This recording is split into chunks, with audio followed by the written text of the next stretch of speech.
Welcome, everyone. Thank you, everyone, for hopping in. So today is the Level Up Your Financial Knowledge event presented by BCA CPA.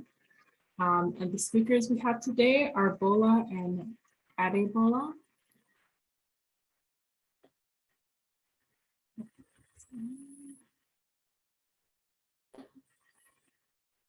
All right, so for our agenda, we're going to go ahead and start with first just a quick introduction, and then we're going to move on to our first speaker, who is Bola, and then we will have a break and then a quick poll, moving on to our next speaker, Adebola, and then we will end with a Q&A session and then go ahead and finish things off.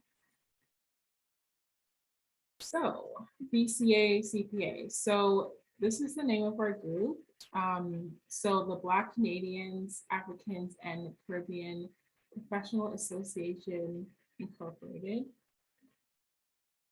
And for our mission, so our mission is to create a space that celebrates, recognizes, and motivates Black professionals to excel academically and professionally while transforming their communities. For our vision, it is to be the epicenter of development for world-class Black professionals.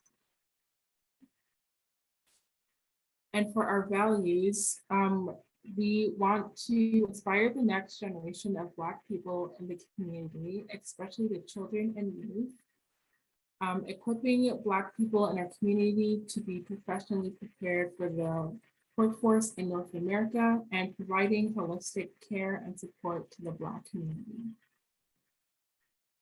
And we also invite you to join our membership directory. So this can be done on our website, bcacpainc.com. So from there, you'll be able to join our membership directory.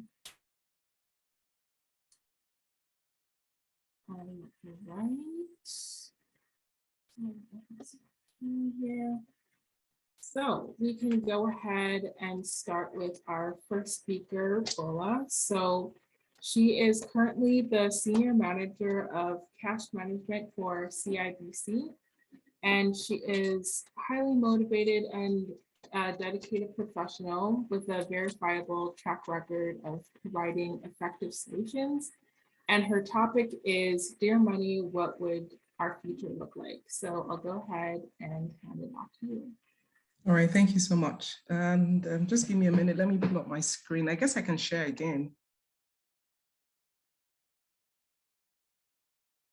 Okay. All right.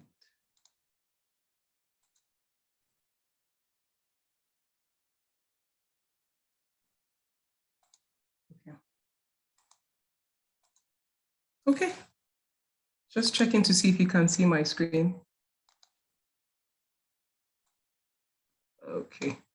Okay, well, thank you so much for having me here today. Team, Finia and team, thank you so much. And to everybody else, thank you for being here today. Okay. I wanted to ask if you could hear me because it's a bit silent at my end. Well, again, yes, thank you for having me. You can, okay, okay. So what we'll be talking about today, Dear Money, what would our future look like?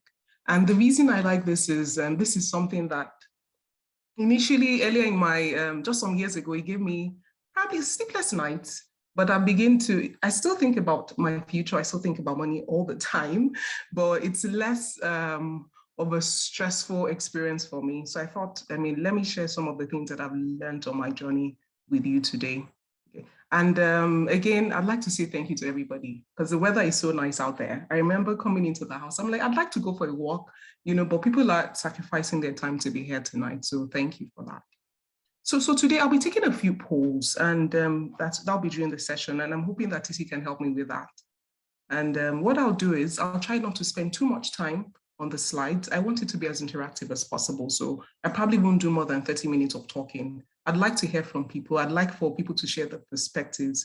What I find with money is that there are no right or wrong answers, so I really want to hear from people. And I don't ever think that I have all the answers because I don't. I'm still on a journey as well. So I'll spend about maybe 15 or 20 minutes, as much as is possible, on questions and answers. And if you have questions as I speak, please put them in the chat room. I'll take as many as we can towards the end. So again, my name is Bola Akomolafe. I've been in the financial services industry about 22 years. And most of those years have been spent in various areas of Treasury in my home country, Nigeria. But when we moved to Canada about 7 years ago, I transitioned to wealth management. And I tell people that it wasn't by choice. We were in Saskatchewan, and that just seemed to be the most reasonable thing to do. So I started as a banking advisor. I eventually became a financial advisor. I was managing about 150 wealthy families in Saskatchewan. And I'll tell you why I'm speaking to all of this. And I remember managing them, it seemed a bit overwhelming. And I had all the training. I mean, I had all the paper training, the theory training. I seemingly had the background. But what I find is those guys were more like my teachers. They thought I was a teacher, but they were the ones teaching me, because I tell you, I learned so much from these guys. It was an eye-opener for me. It was a great experience for me. And like I said, it wasn't my first choice, but it has molded me and my family just because of the things that I learned during the journey. And even though coming to Canada, I thought I knew everything that there was to know. And mind you, my first and second degrees are in money, as in I knew I wanted to work in a bank. So I've always been focused on money, economics and money, but this learning it practically changed my life. So I'll share some of those principles with you, but remember, there are no right or wrong answers. A lot of these things are my opinion, my perspective on things. So I'd like to hear from everybody today. I've since transitioned away from wealth management. As it was said just a few minutes ago, I now offer cash management and treasury services to large corporate clients in Saskatchewan and mid-sized commercial banking clients. So what I do is a bit different, but this remains a passionate topic that I like to speak to, and both formally and informally. So that's why I'm here today, still doing this. And another reason why I always like to say this is, and this is a quick disclaimer, I was previously a licensed financial advisor. I could speak to investment and offer investment advice to people. I can no longer do that in a professional capacity. So everything I tell you today will be my opinion and the things that I've seen, and how it's worked out and not worked out for the people that I've met on this journey. So I'm unable to discuss specific investments. What I would advise people to do is, and I'm hoping this would be a wake-up call for maybe some people, and it will just be a reminder for people, because I know a lot of people are up to their game with personal financial planning now. What I'll say to do is reach out to a financial advisor. There's so many of them out there. At times people are like, they're going to make money from me. No, you'll be better for it, I tell you. So reach out to your own financial advisor. I also have a financial advisor. My family has a financial advisor. When my daughter turned 18, I said to her, so Adulting 101 has started for you. So you also, so we booked an appointment for her to also speak to a family financial advisor. So that's what I'll recommend that everybody does today. Okay, today you can do so today. You can go online to book a meeting. So some of the things that I'll say today, and if they come off as being judgmental, please forgive me. I'm also still on a journey towards wealth creation, wealth management, wealth preservation, and for me, most importantly, wealth transfer. For my husband and I, we're very particular about transferring wealth to our children. And this forms the basis of many of the decisions we take.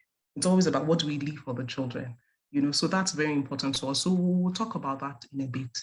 And like I said previously, I mean, I think about money, and after all, the Bible says money answereth all things, but it's not a completely overwhelming thought, but it does form the basis of a lot of the decisions we take. And I find now that the more I ask questions, because I'm thinking, the more that I've learned, and I've done a lot of research over the years, and the more research I do, the more I even want to find out about some things. I'm constantly reaching out to people to seek clarification.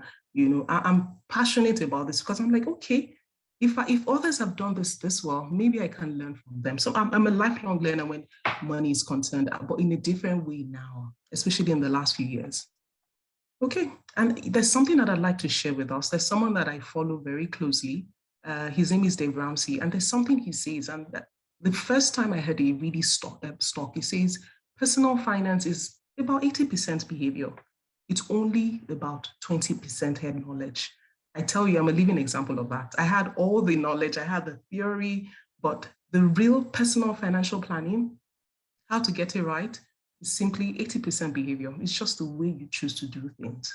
So I've seen remarkable wealth gaps on this journey as well. And unfortunately, many times I've seen it with non-racialized members of our community.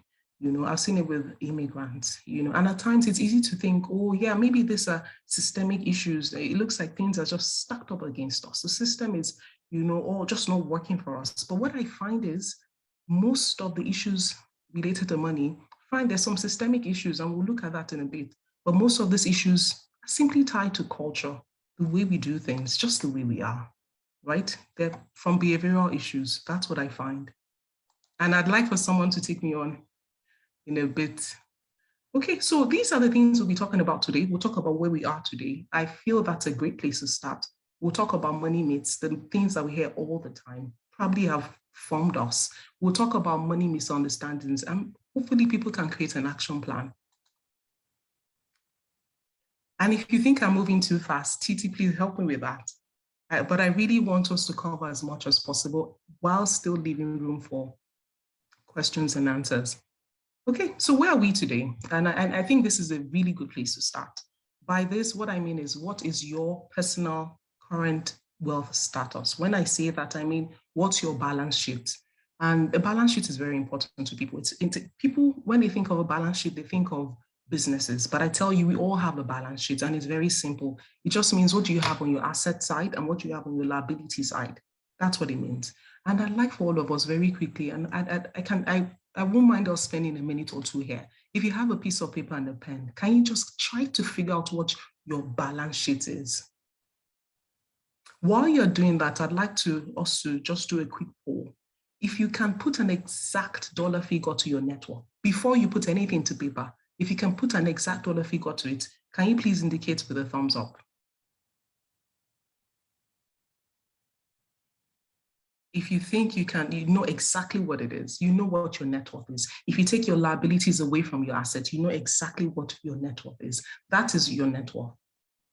Your liabilities meaning everything you owe, your credit cards, your loans, your student loans, your mortgage. Take all of that away from your assets. Your assets being your cash in bank. Your assets meaning maybe land that you own, that the value of your home. If you take all that you owe away from that, what exactly do you have? Okay.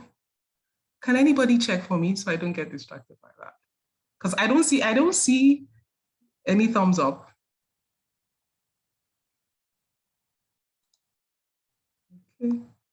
Okay. So I guess that's so no one knows. Okay, that's fine. No judgment here. Absolutely no judgment. So okay, so the second one will be, if you have an idea, please clap. You have an idea. It might not be an exact figure, but you can kind of guess what it is. Can you please clap? Okay. Okay, so a third would be no thumbs up. Oh my goodness. Okay, and certainly no clap. So if you're completely clueless, again, no judgment, please raise your hand.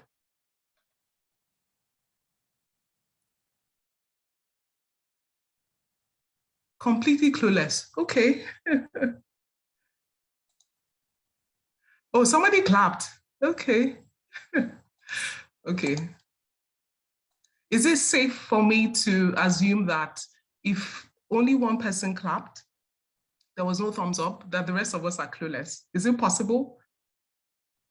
Okay, no worries. That's why we're here today. I think I moved on too quickly. Yeah.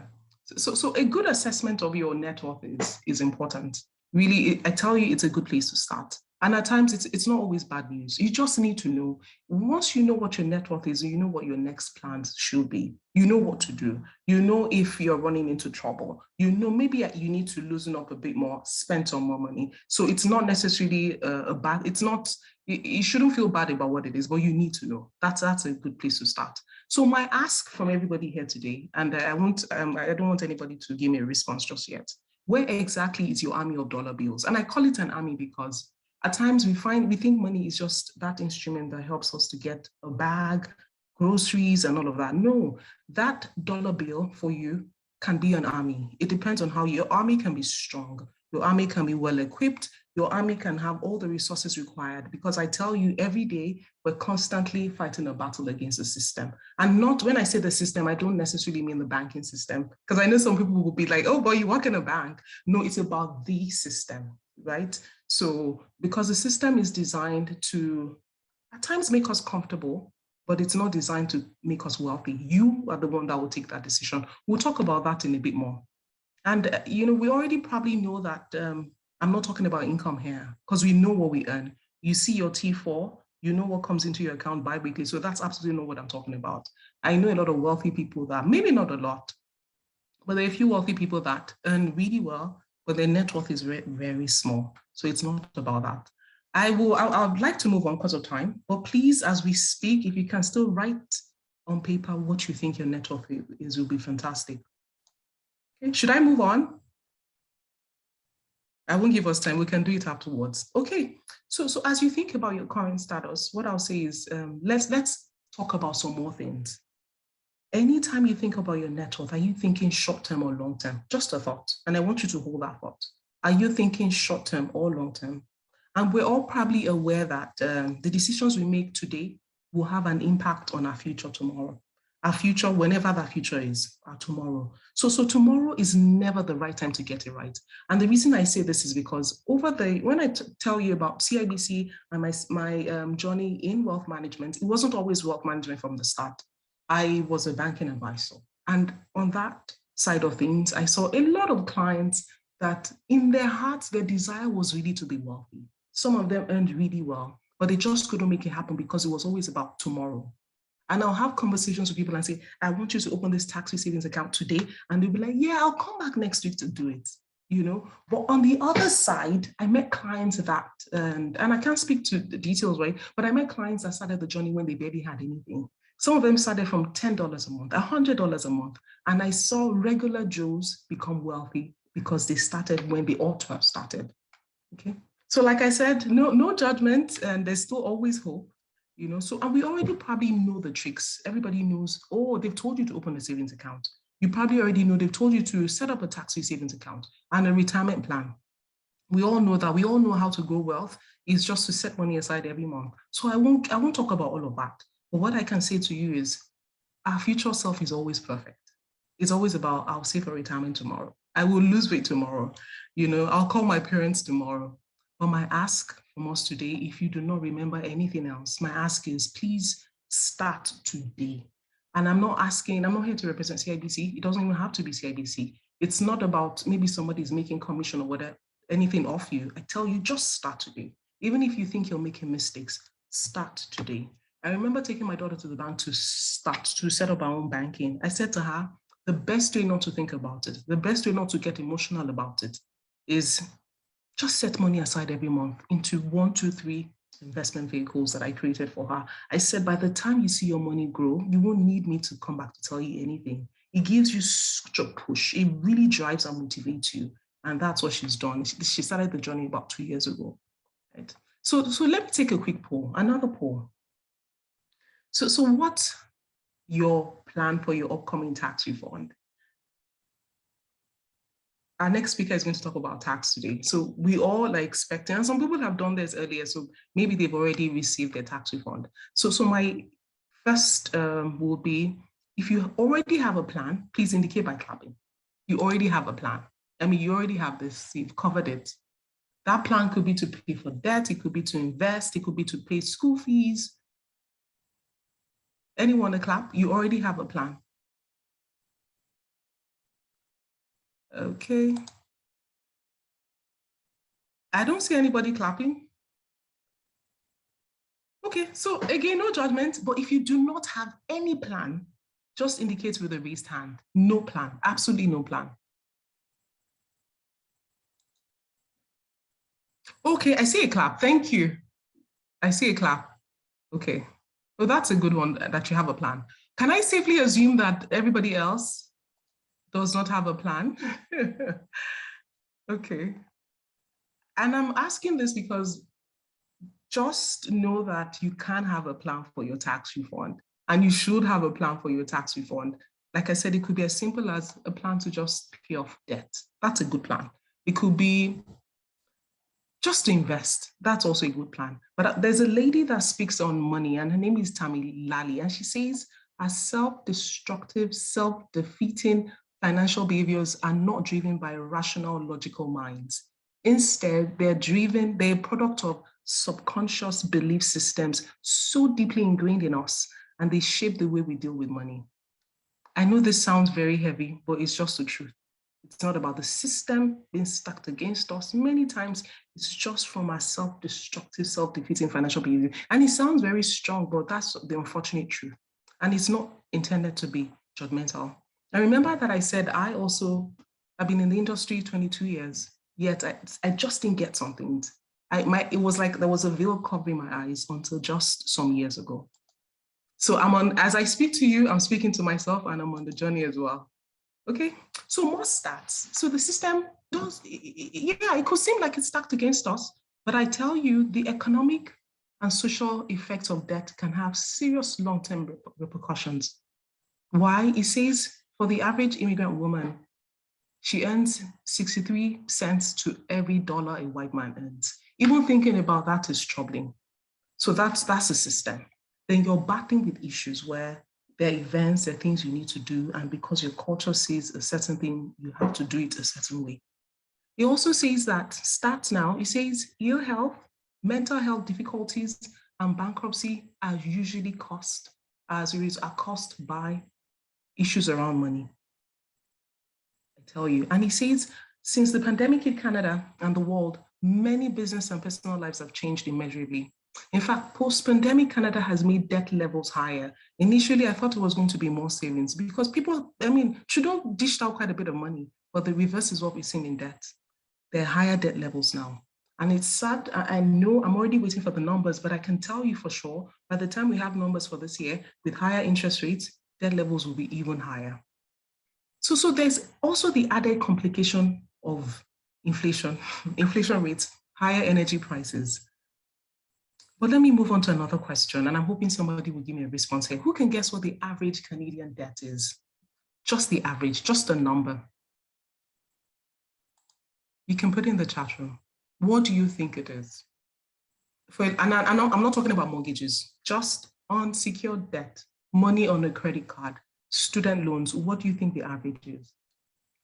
A quick guess, anyone? I just want to have an idea of 20,000, fantastic. Did you Google that? Okay, that was 20,000, that's exactly what it is. So it's unclear what the average household debt is, but a guess is 40,000 because for an individual it's 20,000. It might look like it's not a lot, but I tell you it's a lot. And I'll show you what that could look like. I'll show you what it could look like some years. So my ask is, are you more particular, especially when you're looking at your net worth, are you more particular about not allowing people to know how stressed you are about money? What exactly is your relationship with money like? These are questions I want us to think about. I've asked myself these questions as well. Why am I spending on things that don't quite align with my goals? I ask myself that all the time because I still have a pull to doing things a certain way. So what I say is this month, how can I do things differently? How can I improve, especially with this behavior that I've always, I've practically mastered it. I'm an adult, it's tough. How can I show my children that we can change the narrative and that there's a better way of doing things? So money should not define you. Instead, it should allow you accomplish your real goals, assuming that you have long-term goals. Anytime you take a decision, ask yourself, is this in line with my long-term goals? Is it in line with my family's long-term goals of capital creation, capital preservation, and eventual transfer to my children and my family? I ask myself, why do I want to drive a BMW? And by the way, I love BMWs, I really love them. I just can't afford one. So I ask myself, so why do I want to drive it when my budget can only afford a Honda? In fact, I think a Honda is even a luxurious car in Canada because it's expensive here. So why do I want to look rich before I actually become rich? Those are the questions I ask myself all the time. Okay, I'll move on to this. Who can guess who those people are? A quick one. Rather than put in the chat room, you can actually talk. Who can guess who those people are? We have fake rich, that's what they call it to the left. and legit rich to the right. Well, I'm sure the Nigerians here can tell me they know who the person to the left is. So what we see here is the culture of the day. And this culture is designed to make us spend more money and become a slave to it, which is why I keep asking myself the right questions all the time. If I can't buy outrightly, then I probably can't afford it, except it's a house. And even with a house, which is the biggest spend we have, do I need to buy a certain house? If I can't afford it, then I really should buy only what I can afford. Driving a BMW, again, when your budget says a Honda is a no-no. So let's move on to money needs. I'm being conscious of time. Titi, can you just let me know when we have just 15 minutes left? Or 18 minutes? Okay, all right, okay. Thank you. Okay, so let's talk about money needs and, just the things that we're so seriously accustomed to. And here, I won't speak to each one. I just want all of us to look at the slide, the one-time events we have, especially for a lot of immigrants, our relationship with retail credit cards and the entitlement that we have with money, and I ask myself this all the time. How much should I really spend on this? I have a funeral coming. I have my sister's wedding is coming up. My cousin's wedding is coming up. And I tell myself, this is a one-time event. I'll never marry again, right? I mean, this is what we all say to ourselves. I'll never bury my father again. I mean, it's a one-time event. So I really should be able to splurge. I really should be able to spend as I like. I need to satisfy myself. There's no right or wrong answer here, and I tell myself as well, my credit card is there. I've heard people say this to me, but the money is there. I can just use it and pay back, right? And I really deserve this. I mean, I've worked so hard. And there's more money coming in. I mean, I earn well, my job is stable, my income is good, I can afford this. I mean, for some people here, it might not sound familiar. You probably have always been frugal, but I tell you, this is the story with many people. And I work with the banks. I'm going to be careful with credit cards because they pay my bills. But I tell you that when you have a huge balance on your credit card, it's almost impossible to pay it off. It is. Okay, so let's move on. I just wanted you to take a look at that. So let's take another poll on what we consider to be the loan that makes the most sense here. So if you look under the good loans, we have a mortgage, student loan, car loan, payday, cash advance. You know what that is. So which one do you think would you consider the most reasonable?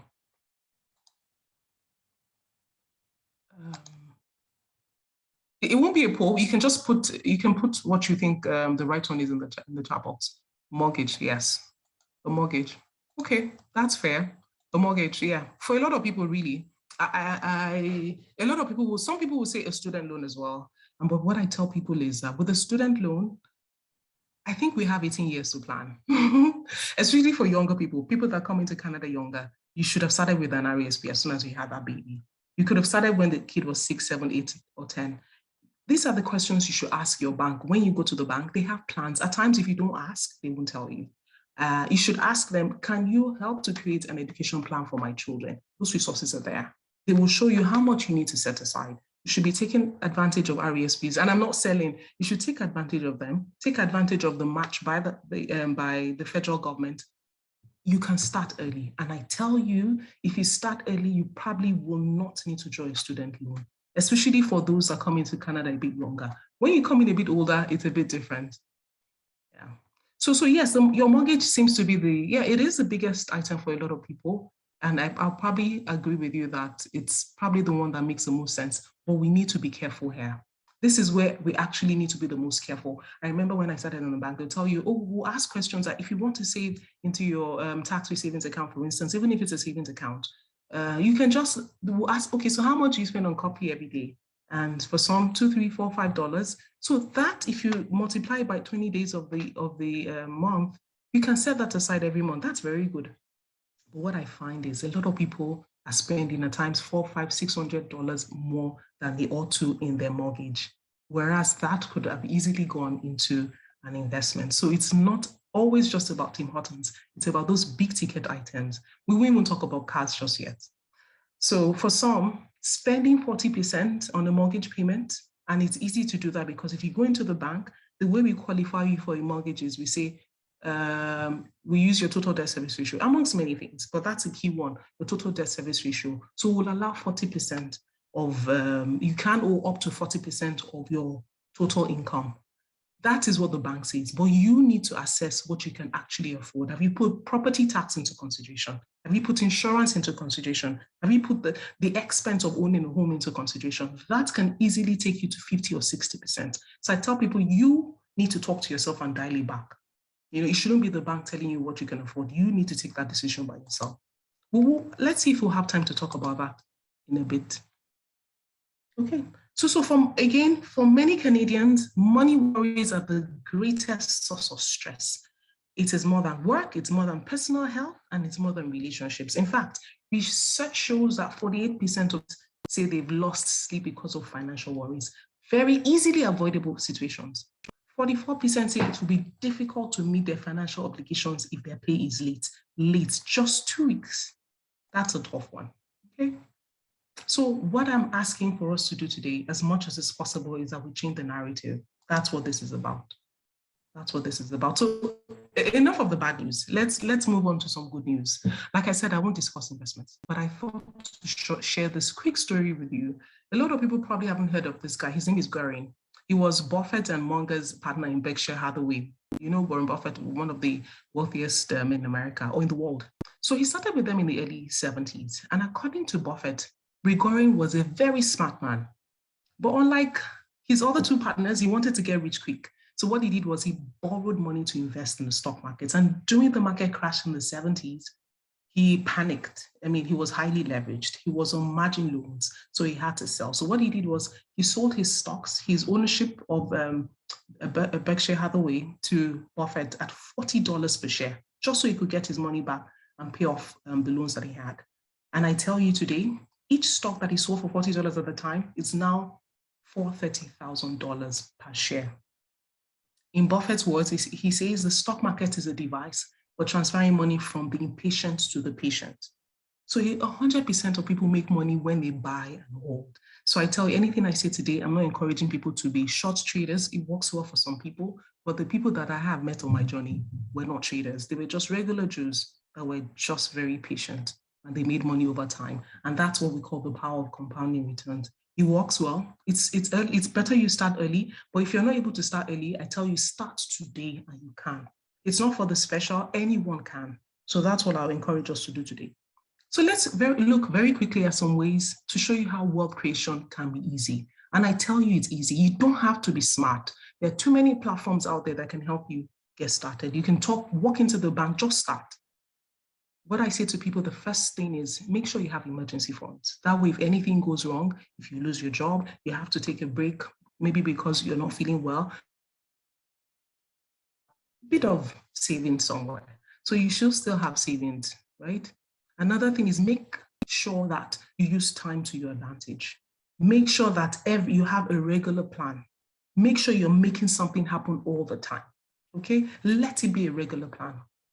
Another thing is that I tell people, you don't have to take my word for it. We have podcasts, we have YouTube videos. If I can send you some of the videos I listen to, the people that I follow, there's so much out there, but if you're not taking advantage of those things, you're losing out. The internet is full of us. You learn over time how to weed out the nonsense, but I tell you, there's a lot of information out there. Take advantage of those things.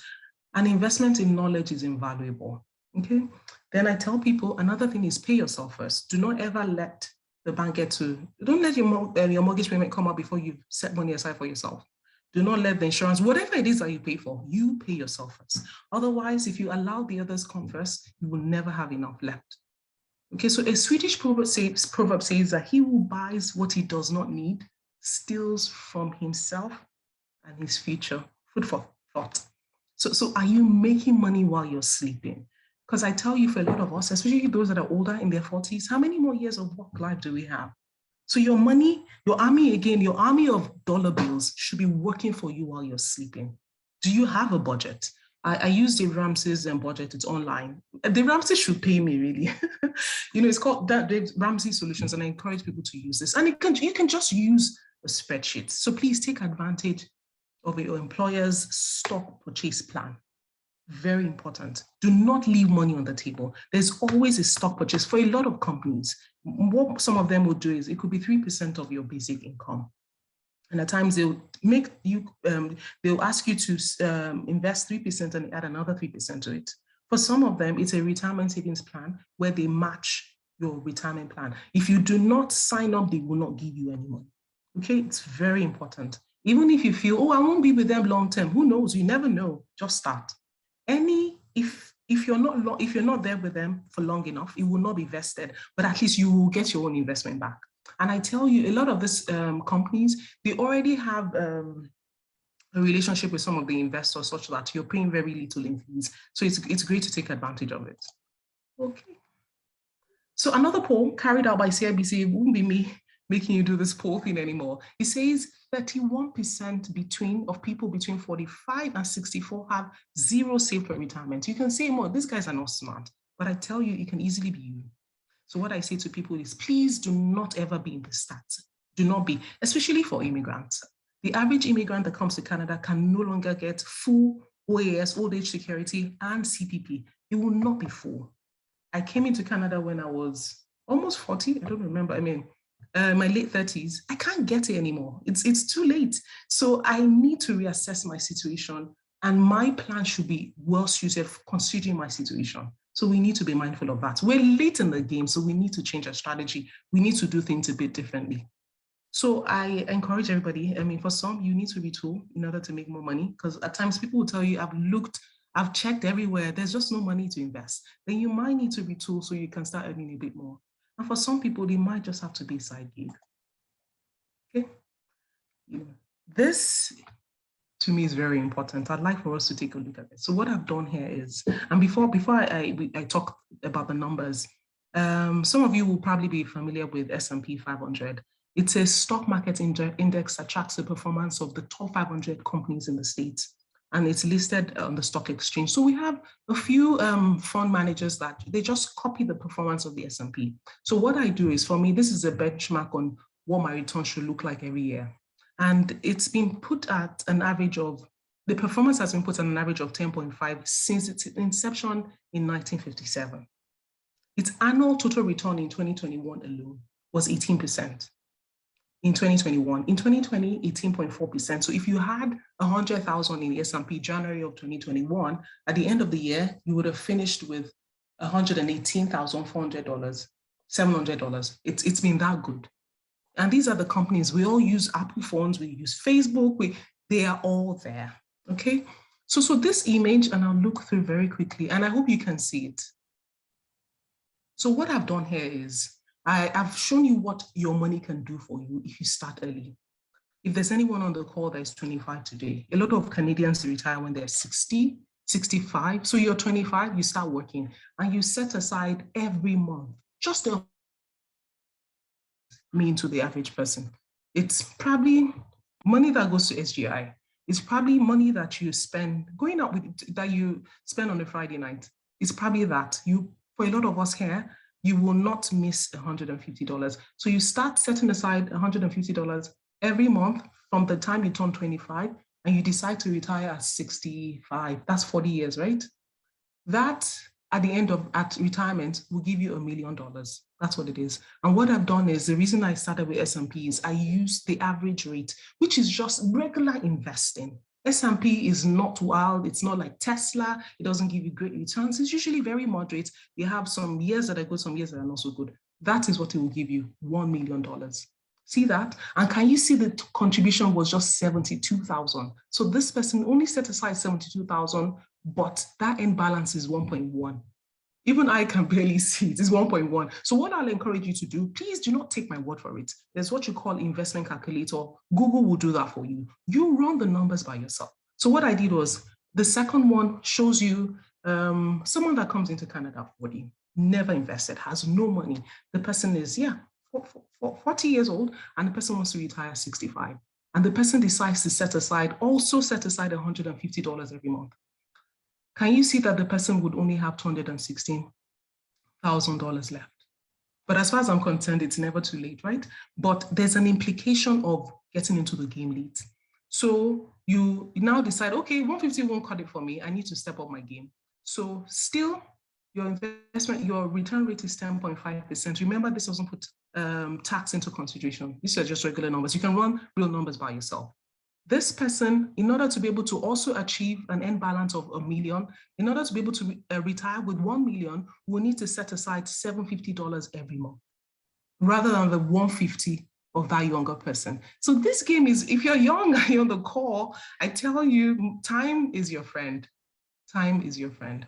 So let's move on quickly. I hope I have time for questions. So this is, I'm going to show you, this is what I will call bad behavior here. And what I mean by that is, I'd like to show you the implication of a car loan. And some people will not be happy with me, but that's just the truth. I do not believe in buying brand new cars, except you can absolutely afford it. And I tell you, a lot of people can afford it. Many times they sell 0% APR to you and you think, oh, I'm not paying anything for it. No, not so. And I'll show you what that means. The average car payment in Canada today is $689, which means the average Canadian pays $689 every month at an average of 5%. The average tenure of a car loan is 72 months. In fact, right now, it's beginning to move towards 84 months, and they're making it intentionally so they can take more of your money. So what I tell people is that you think it's $689 every month, but at times you need to look at the impact of that in your future. Remember, when you do this, you are actually taking away from your future. So if you decide to save $689 every month for 6 years, the period where you're paying for this car loan, if you decide, I won't buy the car, I want to set aside this much every month, that will give you an end balance of $68,000.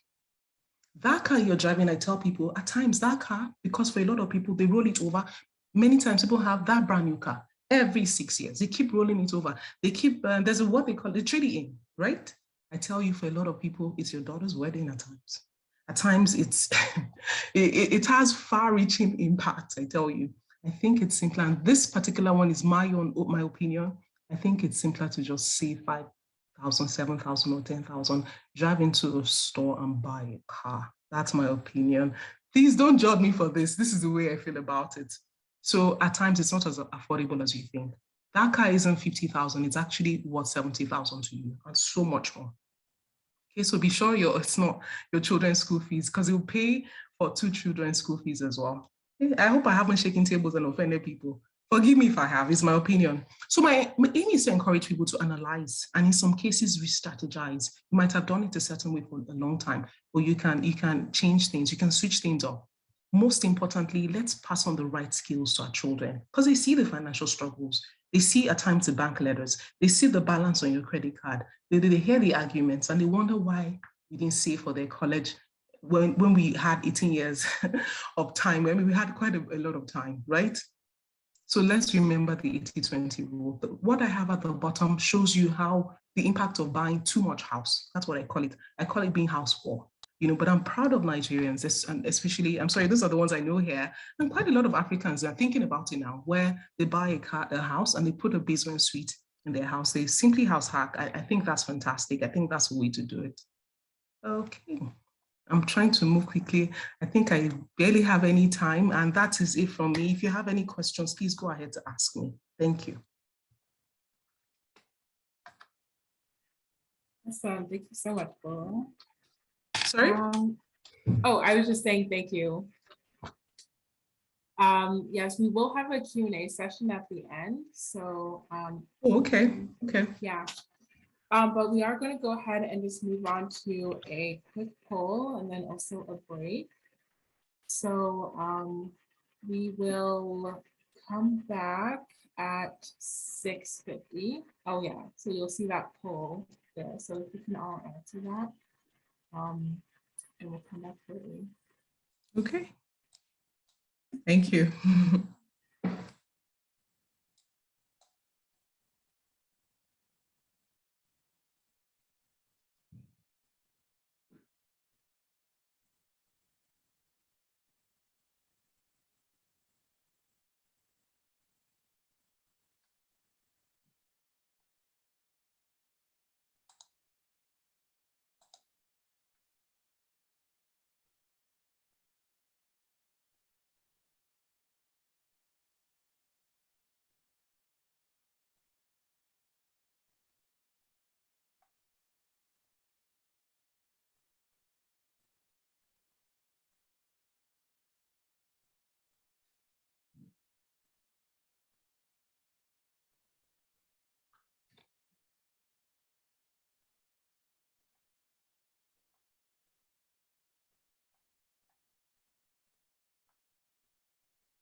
All right, welcome back, everyone. So we're going to continue on with our next speaker, Adebola.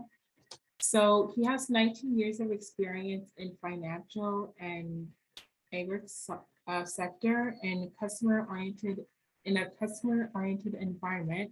And he's worked as a financial advisor, branch manager, credit analyst, among other things. So I'll go ahead and hand it off to you, Adebola. Thank you very much, Teresa. Thank you, Fee, and all the team. It's great to be with you guys tonight. Firstly, I want to commend Bola for our presentation. That was really detailed and insightful.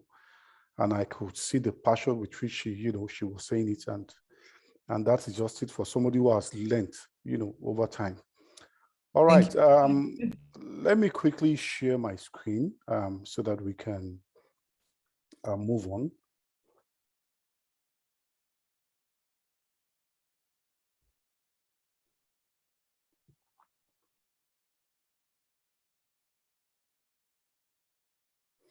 Can you all see my screen?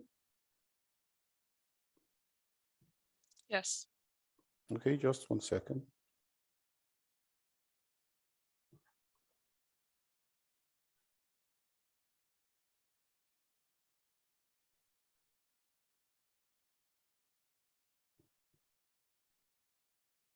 All right. Good evening, everyone. My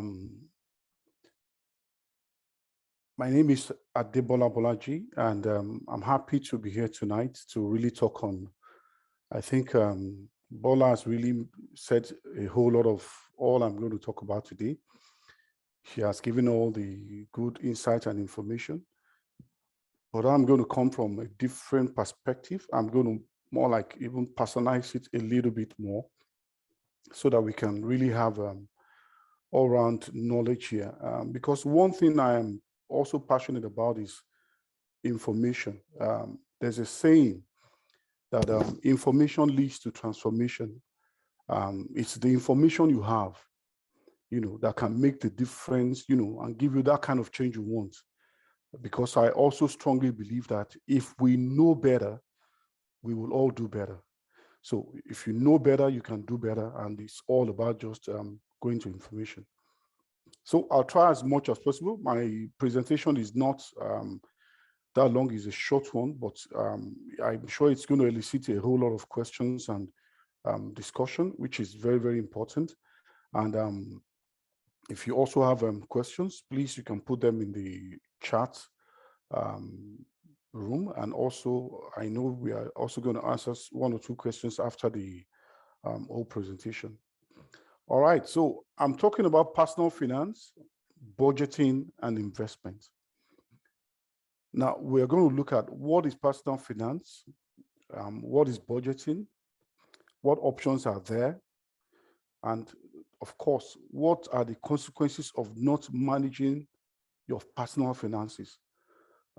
There's a saying that there is no vacuum in the earth or in the world, anywhere. There's no vacuum. It's either you are doing something or something is doing you. It's not that maybe you're not doing anything. It's either you are taking an action or you are just reacting to some things. And then we'll also look at the questions. Yeah, like I said, my name is Adebola, so we'll move on. Now, introduction. I always start with this phrase because it's so simple. It's something we all know, we all can relate with. But to me, it's really embedded with a whole lot of meaning. It's so powerful, it's so strong, it's so weighty. People don't plan to fail, but they fail to plan. And that is, it's something we can all relate with. Nobody wants to, wake up in life or grow up in life and just said, yes, I'm set out to fail in life. I'm set out to go bankrupt in life. I'm set out to, to go down in life. Nobody does that. But it's that which we don't do. It's those things that are important that we neglect, that we fail to do, that turns the situation around later on in life, that when we look back, and we begin to appraise and evaluate, we find out that, oh, if we are taking some better decisions earlier on, maybe situation would have changed. So I'm going to talk about the personal finance, like I said, budgeting, consequences, options, and also questions. So firstly, what is personal finance? Yeah, personal finance is a term that covers managing your money as well as saving and investment. Now, it encompasses budgeting, banking, insurance, mortgages, investment, retirement planning, tax and estate planning, and just all you can have under that umbrella. It's all about personal finances. So it's beyond just, one aspect of it, investment or, or mortgages. It's all, everything inclusive. Because you are making some decisions today, like Bola also said, there are decisions you are taking today that will impact you in a big way tomorrow. So it is important you make those small changes today so that you can have the positive big impact tomorrow. So we call it small changes, big impact. Yeah, the changes you need to make today that will impact you positively tomorrow. That is all we're going to talk about today as Black people, as Black professionals. It's very, very important. These are very sensitive topics, but we need to talk about them. We need to start, teaching them and, giving that information to all our youths so that they can work with this, and we change that narrative, that stereotypical, place they place us, as Black people, that we are just, all we want to do is just, party, wear the best and the most designers clothes, most expensive and all that. And we don't think about, putting something, for the future, putting something for our children. And these are things that Bola also mentioned. They are very, very important things we discuss.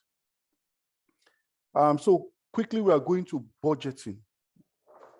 From the term, budgeting is actually not something so big that should scare us on a day-to-day. As a matter of fact, it's something we should get familiar with on our day-to-day decisions.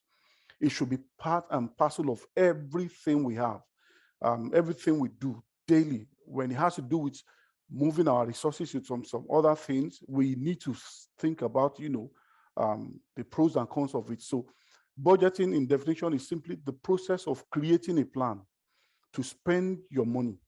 Now, this spending plan is called a budget. Yeah, this enables you to determine whether you will have enough money to do the things you need to do or would like to do. Again, things you need to do. You can see that need is emboldened, right? And things you would like to do. So it's all about that plan you have on how the income, the money you have, that income that is coming in, how you intend to spend it.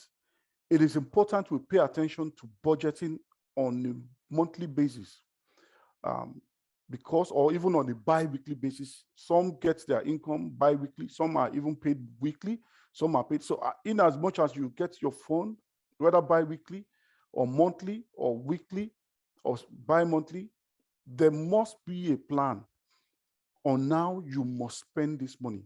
Because if you don't plan on how this money will be spent, you'll find out that a whole lot of things will happen.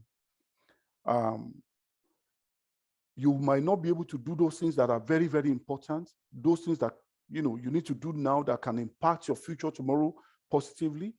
Why? Because you did not sit down to put them in writing. And there's always this saying that Black people, if you want to hide any treasure from a Black man, put it in writing. It's a belief that we don't read, we don't put things, we don't like anything that has to be written down. We don't read, we don't put things down in writing. We just want to talk and talk and talk, and that's, for me, that's the way a whole lot of people perceive the Black people. And we can change that narrative by just paying attention to some of all these things we're going to talk about today. So put a plan together, create a piece. It doesn't have to be the big, if you have laptop, you can put it in Excel. Even if you don't do that on Excel, put it in writing. Just be conscious of it. Let your mind be on it. Oh, this is what comes in. What are the things that are needed for this month? What are the things? And you arrange the needs according to their priorities. Yes. It's not just about, oh, I have 2 pairs of shoe. I said I'm going to get the 3rd one. Yeah, don't get me wrong. Getting the 3rd pair of shoe is good. It's really nice. But the point is, on your scale of preference and on your budgeting list, vis-a-vis your income, would that be a need, or is going to be just a want, what you just want? Oh, can you afford it? Have you created a space for it, for you to be able to incur that expense for that particular time? Not because the money is just coming in. No, you don't have to start thinking about just now, today. A lot of our thought now should be focused. We've heard a lot today about tomorrow.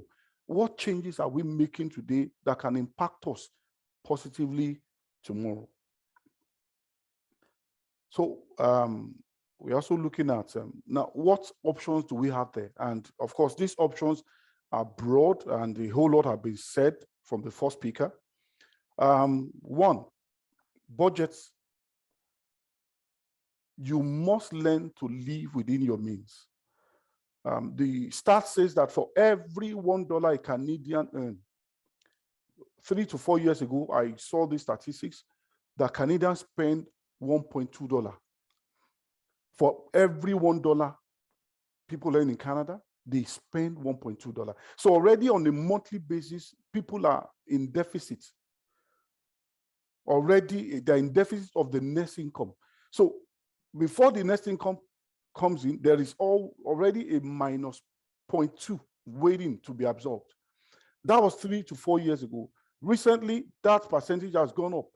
Why? A whole lot of things have really gone up. There's inflation. Inflation has really, really gone up right now. As a matter of fact, in February, the inflation rate in Canada is 5.7. The highest they've seen in the last over 20 years, since 1999. It's never been this high. Cost of, milk, bread, butter, have really, really gone up.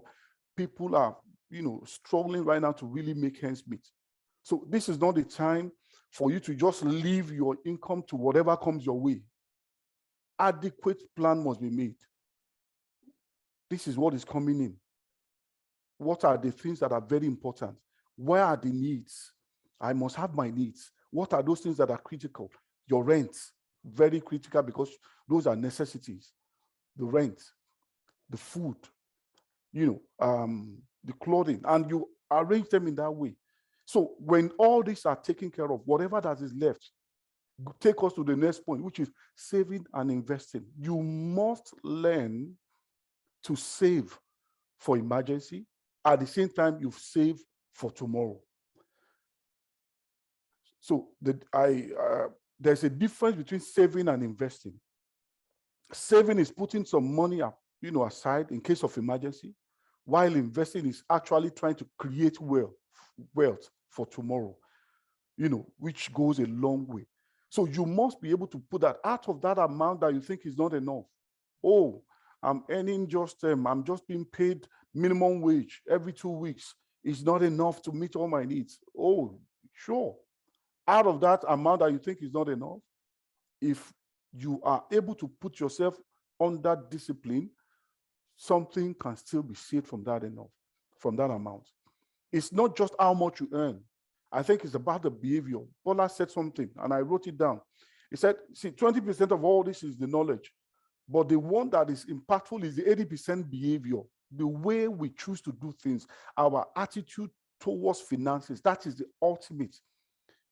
That is the big portion that we must all talk about today. And it's important we face it and face it squarely. So you must save in case of emergency. Oh, yes, we know so many platforms are there for emergency.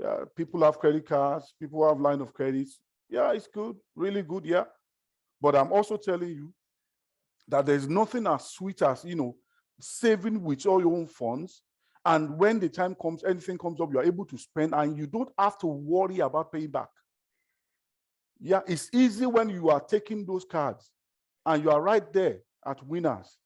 You are there at the big stores, spending, and swiping. It feels nice. And the retail store people say, oh, thank you, come again, and you feel smile that yes. What a good feeling. But the reality comes upon you when by the time you get home and you looked at it that you really racked up your credits and that you are even above 35% that you are being advised to always leave, that you shouldn't exceed. You're already 80, 75%. Now, which is also not too good. Then you now have to start thinking, oh, my income is coming this month. How do I pay it? What percentage goes to part of my income? I mean, paying of my debt. So we need to be very, very, we need to be, to pay attention to this, very important. So we save for the short-term goal. Short-term goal is that emergencies, things you need to do, some things, the unexpected events of life that can just come up and you have access to it. But more than just saving, you need to invest. And I don't want to go into details of that because the first speaker said a lot.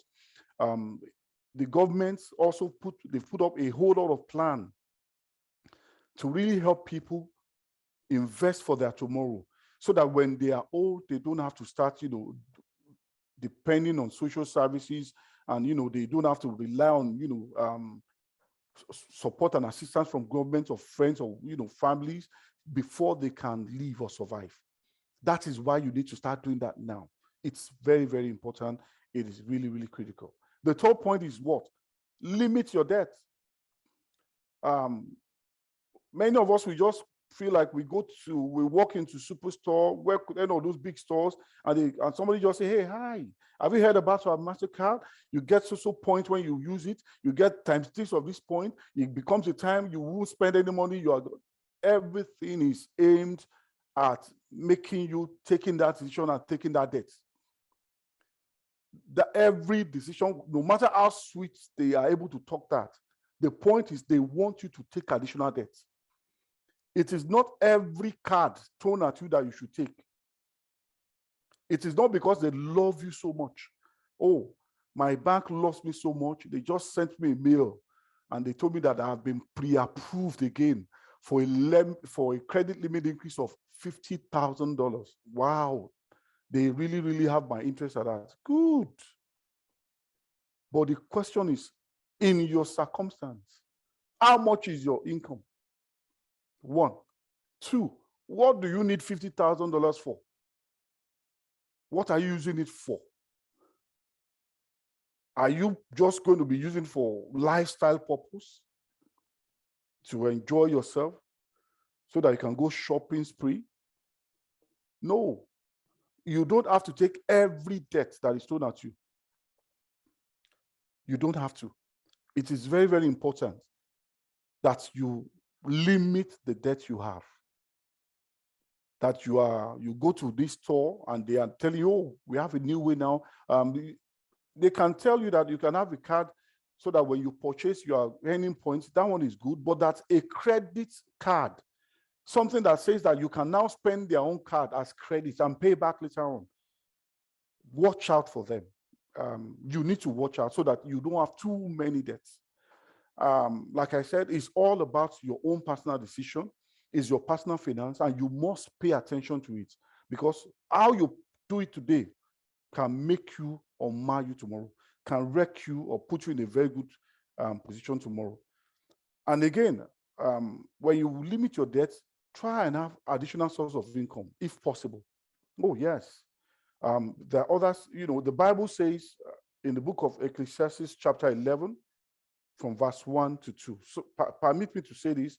Ecclesiastes 11, verse 1 to 2 says, cast your bread upon the waters, for thou shalt find it after many days. Cast your bread. Bread is something you eat, something that is available in your hand right now that you can, take. But it said, cast it upon the waters after many days, meaning that invest it, sow it, put it somewhere. And the second verse says, give a portion to 7 and also to 8, for thou knowest not what evil shall be upon the earth. It means that from that, which is going to be a discussion for another day, you must have minimum of 7 to 8 sources of investment that can provide income for you. Minimum, biblically from the Bible, minimum of 8 source of income, investment avenues that can equally bring income onto you. So you are still a student. You are relying on your parents, for all your expense. Good. Nothing stops you from taking a part-time job. It's very, very important. Look at some other things you think that are easy, that will not conflict with your academics, that you can also do to earn some other, as much as you can, that can fit into your plan. Go ahead and do it. Number 4, monitor your credit score. Very, very important, because how your credit score is will determine on how you are able to. It says a lot about your financial health and your ability to pay your bills. A whole lot of people, their credit score is really, really low, has really gone low, not because it's just going low on its own. It's just how you have been able to meet your obligations as and when due. Your credit cards, you are paying on time. You are not missing any payments. You are paying your rent. And I always tell people, your credit score is beyond just the credit cards and the loans you have with the bank. It also, goes along in your phone bill. That's Sasktel line you have, that's Bell line. How often are you paying it?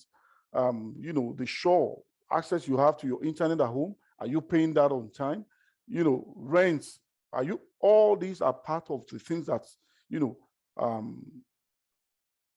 funnels into your credit score. So if your credit score is pretty low, look at how you have been, look at your personal finance. You can see that, yes, you have not been doing too well with it in saving, in planning, in paying your bills as I went due. And meaning also you've been spending more. Your life has now relied so much on the debt rather than your income.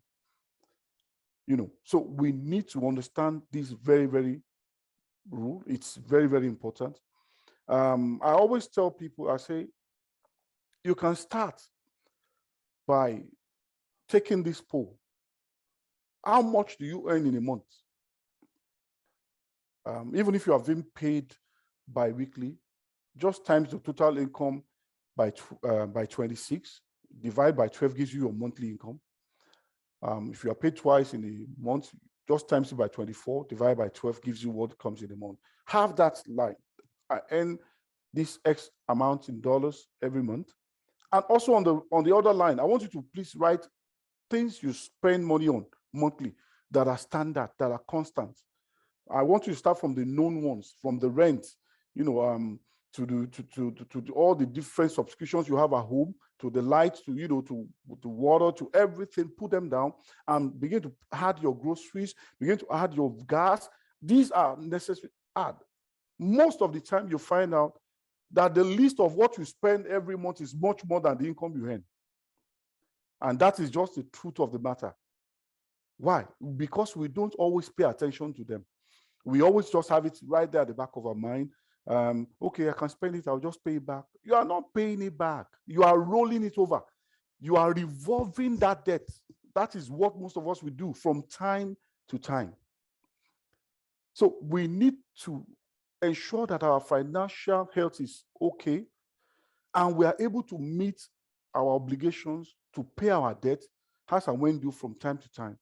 And all these are the things we have been talking about. Also, plan and pay your student loans here for as many people that are taking loans here, because if there's a loan that is also good to take, is student loan, because you're trying to acquire skills, knowledge, and that can open the window or the door for a better job, a better paying job, which is good. It's practically nice. One of the things the first speaker talked about was, what are the debts that you think that are good debts? Yeah, and mortgage was there. Somebody said mortgage, which is good. Why? Because when you buy a house, apart from it's a roof over you and all that, over time, over the years, as you pay down, the value of the property also improves. There's probability that it improves. Okay, and and while you are winding down your debts, that can be a source of another investment or asset for you. Is your asset, right? So These things are very good. So plan and pay your student loans, pay any debt you have, prioritize them. You don't have to live in, I'm not one of those people that believe that you must live your whole life in debt. Oh, yes, they said, yeah, have a credit card so that you can grow your credit score, so that yes, we know. But we are saying that you don't have, your life does not have to depend only on credits. You can spend your own money from investment. You can spend your own money from what you have, what you have saved, so that when those emergencies comes, that your saving plan, that your emergency savings is there. So you must have an emergency savings, a certain amount you are contributing. You must invest using all the platforms talked about, from your RRSP for retirement, from TFSC for, for major purchase or other things you want, or even a non-registered account, investment account or savings account, to put some money there that you must, religiously follow. And that takes a whole lot of discipline. We need to discipline ourselves financially if we want our tomorrow to really be okay in terms of our finances. It's very, very important.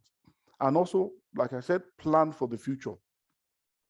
In Canada, the average age, or the age by law, they say that people are recognized to retire is 65 years. But I'm telling you, you don't have to work until you're 65 before you retire. For me, retirement is not all about your age. Retirement is about how much you have in store as savings and investments, that when you stop working today, you can live off them for the rest of your life. That is retirement. It is not about you working till you are 65. No, people retire at the age of 50. People retire at the age of 55. People have retired, we've read of people that have retired at the age of 40, 45. Why? They've been able to start early, like just following what the first speaker also said. For you that are young right now, it's a plus for you. You are young. The earlier you start, the better for you. I'm not going to go into the details of putting this amount and, in the next 25 years. I'm not going to do that. The first speaker already did excellent job concerning that, and, putting that into figures to let you see. But when you have enough years and you are young and you start doing them, tomorrow you realize it. There are the small changes you are making today. At times it might take you some, for you to deny yourself from some basic things that other people just feel, oh, you must have it. Oh, if you don't have it, you don't know what is happening. You don't know what's up. You are missing out. Oh yeah, once in a while, yes, that might happen. But tomorrow, when you are able to discipline yourself and you are able to rest tomorrow and you are doing what others cannot do, they will now look back and say, if they had known, they would also take that. Because when you plan, you are able to put into consideration how tomorrow is going to be. Because also the last thing I'm going to talk about is, I'm going to refer to the Bible, also in the book of Proverbs 21 verse 5. In the Bible, Proverbs 21 verse 5, it says, the plans of the diligent lead surely to abundance, but everyone who is hasty comes to poverty. The plans of the diligent always lead to abundance. But those ones who are hasty, means you are very fast in spending. You are quick with, hey, this is what is happening now, you are getting it. This is the latest in the market, you are getting it. Please don't get me wrong, please. It's good to have those good things of life, yes. But the point is, in as much as you are also spending on these good things of life, are you also thinking of tomorrow? Are you also putting something aside? A typical example for my family, early enough, I called my wife and said, yeah, we are now in Canada. We need to sit down and plan. We need to just prioritize those things that are important and begin to also at the same time start saving, at the same time investing. I said yes. And I saw that along the line, we started having issues because, of course, there are some other things, responsibilities that will just come in that we can't just say no to for general, for benevolent purpose. Somebody who has an immediate need from family members, friends that you can't just say no to. These are people that are very dear to you and all that. And, you know, so that was becoming a problem. So I said, okay, you know what? Part of the plan, I created what we call fine girl allowance. Fine boy allowance, fine girl allowance. I said, okay, a certain percentage of what comes in, this goes to fine girl allowance. You have it every month. This means that so that other plans can go smoothly, so that the investment plans can move on, so that the savings plans can move on, so that the children education plans can move on, so that all these other plans for the future can move on. I understand there's a need for you to take this. So this percentage goes here, this goes here, so that there won't be any story. And it was put into the budget. It's still part of the budget, creating that plan so that everything, there's harmony at home, there's no problem, and we're able to start making those small changes today for the big impact we want tomorrow. So you need to plan for the future. It is very, very important that we start looking at the future, not just of now. Look at what inflation rate is today, guys, in Canada. In most of all our platforms in my place of work right now, the figure, the percentage that is put there for inflation is what? Is 3%. Now that has been surpassed, almost doubled now. So you can see what inflation is doing. So when you also put in plan, I don't want to also go too much into savings and investing. I'm also saying, just like the first speaker, it is high time you book an appointment with your financial advisor. It is very, very important, because you can't just put your money into an account that you are getting an interest rate of like 1.2, 0.9 and 7, and you think you have something and you say you are saving. No, your 1.2% is not even meeting up with the inflation rate of 5.7. So already it's a loss. That investment is not a wise one. That saving is not wise, because it's not even meeting up with the monthly, with the annual inflation of the country. So you must be able to put a certain percentage in those investments that can bring higher returns. Example of that has been, you've been told, those that will give you above the inflation rate. You must get something above that, so that you know that you are keeping up with inflation, so that you know that, yes, your money is actually growing. If not, your money is going down technically, because it's not even able to meet up with the inflation of the economy. So it's very, very important we look at all these points and plan them, focus on them, discipline ourselves, and make it a new habit. All right, so quickly, I also hope I'm not taking much time. Teresa, please just let me know if I'm getting close to the time. Now, what are the consequences of not budgeting and managing personal finances? Like I told you, whatever we do, there is nothing that stays in vacuum. You are not doing it doesn't mean you are going to be impacted, because time will impact you, because the economy is changing, the world is changing, the market is changing, economics everything is changing, so you will definitely be impacted. So what are the consequences of not budgeting now, of you not managing your personal finances effectively from today? Unpaid debt, yes. You're unable to pay your debts as and when due. And that's, of course, when you're unable to pay your debts as and when due, it becomes a problem. If you are into a small business, that could make you bankrupt. If you are, that could make you not even eligible for other kind of credits. Now, credit is also good when you need it for some other things. I'll get to that. So you will unable to meet if you're unable to meet your debt, nobody wants to have, lend to you anymore or borrow you anything for anything. Two, you're unable to meet your financial obligations. Yes, and that becomes problem. It leads to stress, emotional stress, mental health issues, because you have that on your mind from time to time, morning and night. You're unable to sleep. You have things, people are calling you, things are, you are getting emails, you're getting letters, you're getting, left, right, center. You are unable to just have peace. Why? Because you are unable to meet your financial obligation, because you did not plan for your finances. You didn't budget as and when due. And also, number three, you have no savings. And we've said it earlier, savings help you to meet those unexpected expenses. unexpected life events. So once you are able to, you didn't do all that, you don't have anything to fall back on, things that you can rely on.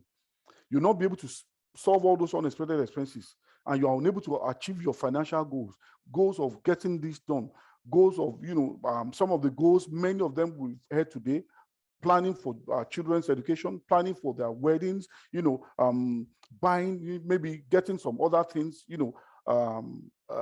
maybe it could be your rental property. You want to get a down payment for another one for rental purpose. Those other things that can also add value. There is no savings for you to do that because of that planning that you left behind. You didn't do, and that budgeting you did not pay attention to. And also, lastly, poor credit. Now, when you have a poor credit, I don't have to overemphasize this.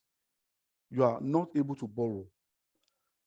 And when time comes for you to borrow to meet up some urgent things, and because your credit is so poor, you do not have, it feels so bad.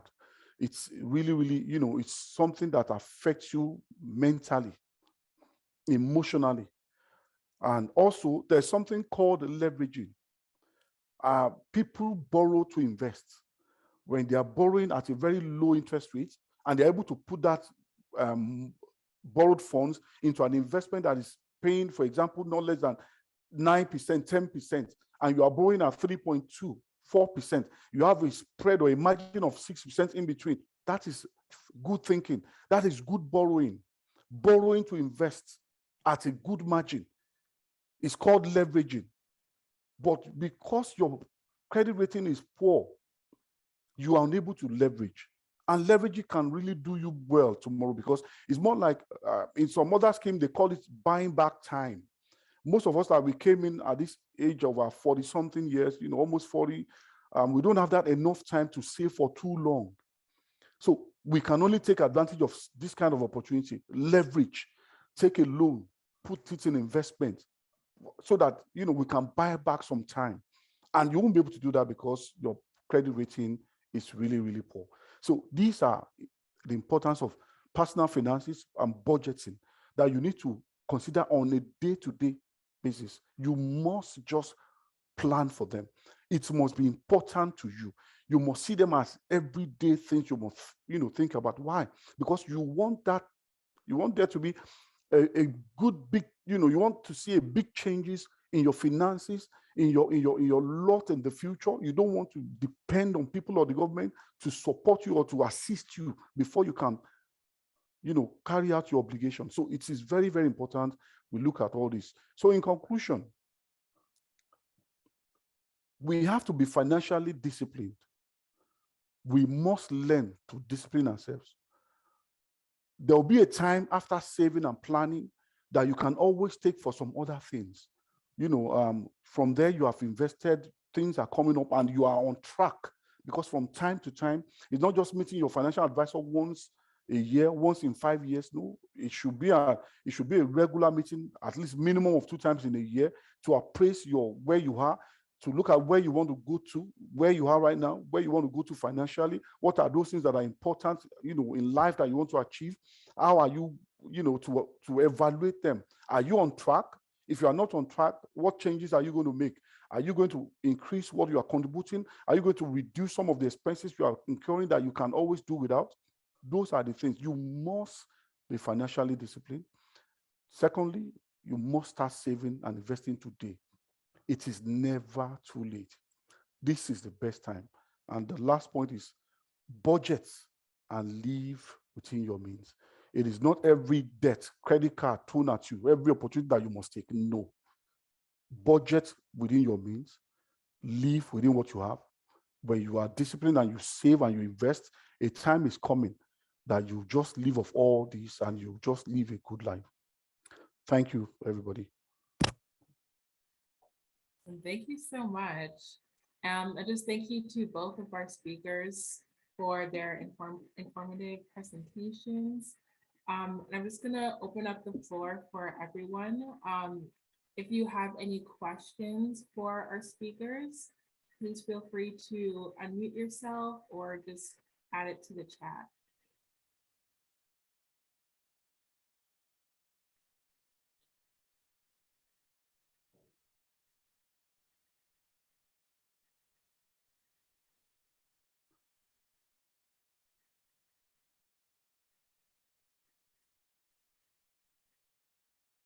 Okay, I haven't seen anything so far. Does anyone have any questions? I can go first. I wanted to ask both speakers, what's your opinion on cryptocurrency?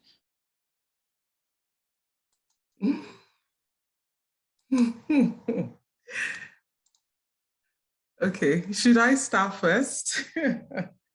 The truth is, for me, initially a few years ago, I heard it from people that I believe to be senior bankers, people, big players in the industry, and they kept saying, "Oh, this thing is just a thing; it's a fad, and it will go away." And I'm beginning to think otherwise. And I heard it from people that I respect a lot. And lately, these same people have come back to say, "This is beginning to look like it's something to be reckoned with." Except for the fact that if it remains unregulated as it is in many cases and in many countries, it will be very tough for it to become mainstream because countries, economies, they will still need it to be regulated. Why? Because of terrorism and all of that. But I wish I had bought into crypto some time ago. I do not invest in what I do not understand. I do not have a full grasp of it. So I do not have investment in it. But do I believe in it? I feel that I don't want, one has to be careful of the IBM Microsoft story. If you think something is, if you've always been old school, I'm a regular traditional banker. So at times I have to check myself. I believe in what younger people are doing. I believe they are the future. And if they need to bring some sort of regulation in, they'll make it happen. I feel it's the future, really. But I just haven't invested because I'm still a bit concerned. I'm still looking at them with one eye and wondering, but I wish I'd done so a bit earlier. There's what I call, I'm sorry, I'm taking time. There's something I call play money. And I like this fine girl money. I really like it. For instance, please, I'm not asking you to buy individual stocks. I do not believe in buying individual stocks, but there are times that you need your play money, money that you maybe spend on hair. I like hair, that kind of money, put it in something that even if the money doesn't come back, you're fine.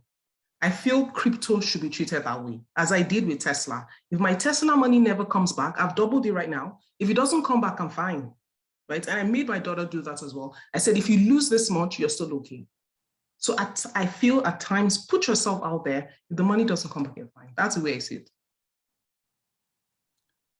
Yeah, thank you, Bola. Also just contributing a little, I think you really said most of the points I'm also thinking about. When it started, I also joined. I did a whole lot of investments back then, made some money making sales, lost some, swindled by some, all that will always come into play. Yeah. But the question is, globally, how is crypto doing? Believe it or not, we have multi-billion in dollars in cryptocurrency. Yes. That is the reality on ground. Oh, see, there are things that comes up and you just have to take opportunity. It's not something you think too much. And I love the way Bola just put it, that there are some, those that play money, find those little money that is for you that, okay, this is mine to spend. Please, you can double those kind of money that even if you lose it, nothing. Why? The major plans and investments they're ongoing, nothing is affecting them. But this is your own personal one. This kind of money can also be put into that, into this kind of crypto. And back here in North America, it's until I came to Canada that I know that there's an ABM for cryptocurrency. ABM, you go to ABM to, to withdraw or deposit crypto, especially, and there are so many types of crypto, please. That is just generalizing. Bitcoin is the most popular, but there are so many. There's Ethereum, there's, they are in numbers from different, all over the world, all over the place. So yes, there are digital money. It's taking years right now. If you want to think deep of the economics of it, what are they buying? What are the demand and supply influencing it? You will give yourself a headache, whether you like it. They are not the kind of funds or money that you and I can look at that, okay, look at the stocks today, it went up today. No. But believe it or not, it's real. People are logging into it. People have been made billionaires through it, and it will continue that way. So you can also be part of that. Thank you. Thank you.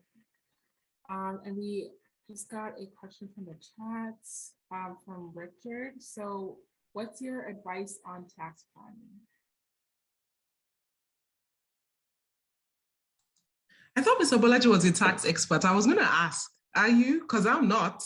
I'm a financial advisor. I actually thought I was waiting for you to speak to tax. On tax, okay. On tax, because All right, you go ahead. We can just. I was going to say that you should always have a tax plan, especially if you're a high income earner. If you're not, at times what you lose in paying tax that you should not lose is more than what you'll ever make. I tell you, you should take it very seriously. I remember that with some clients that I had, some of them, I couldn't even do their financial plan. I couldn't create it. I had to get a financial planner, not an advisor, a planner to create the plan because their main issue was with tax. Some of them, they make so much money that tax is like their number 1, 2, 3, 4, 5 headache. It's that bad. So I tell you, especially if you know that your income is on the upward trajectory, please sit down with it. Do pay money. Get someone that you will actually pay. Do not be like me where I can sit down, I file my own tax because I'm interested. Don't try to do that. If you know that you're serious with your income and your future is important, please get a tax consultant, sit to the person. If you're paying right now, I tell you, you will get the reward in the future. So yes, I believe you should get a tax consultant, especially if your income is either very high right now or is on the upward trajectory. It's very important. Okay, I think Michael is raising up his hand for something. Okay. Yes, thank you. Good evening. Good evening. So, yeah, my question actually goes to the two speakers because what they actually spoke about were more or less related. So, I want to actually talk about investment in mortgage. Now, like both speakers mentioned, an average immigrant coming to Canada, let me say maybe like the Nigerian immigrant or what have you, if I'll put it that way, it was about 40 years before coming to Canada. And let me say the retirement age in Canada is 65, if I'm correct. Now, that means you already have, like they always put it in the Nigerian parlance, like you already 1-0 down.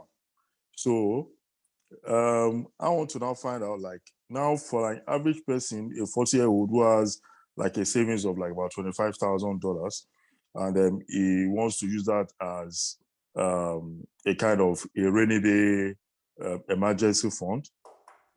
So now, is it advisable for such person to use such money, like to invest in mortgage, like to use it as the kind of down payment for his mortgage?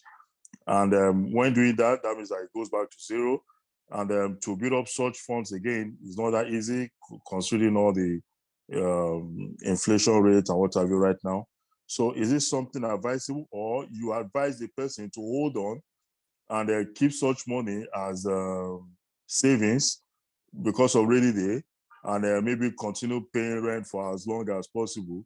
And whereby maybe by the time the person is like 50 years, maybe that's when he considers investing in that. And the person only has maybe like about 15 years before his retirement. Let me just put, like I said, let me put the retirement age at 65 for such individual. So what's your advice for such person? Is it right to put all your savings or whatever into like putting in mortgage? Since Bola mentioned that she's getting a new vehicle is a no-no, which I'm also highly support, and which I think I'm an advocate of that. So my question is it something advisable or something worthwhile for you to like put all your savings into investing in mortgage, and when rainy day comes, where do you run to? So I hope you actually got my question. Thank you. All right, Bola, please, can I just try and address this? Okay, thanks so much, Michael. That was a very good question. And we are looking at, we talked about savings and investing, to knowing them.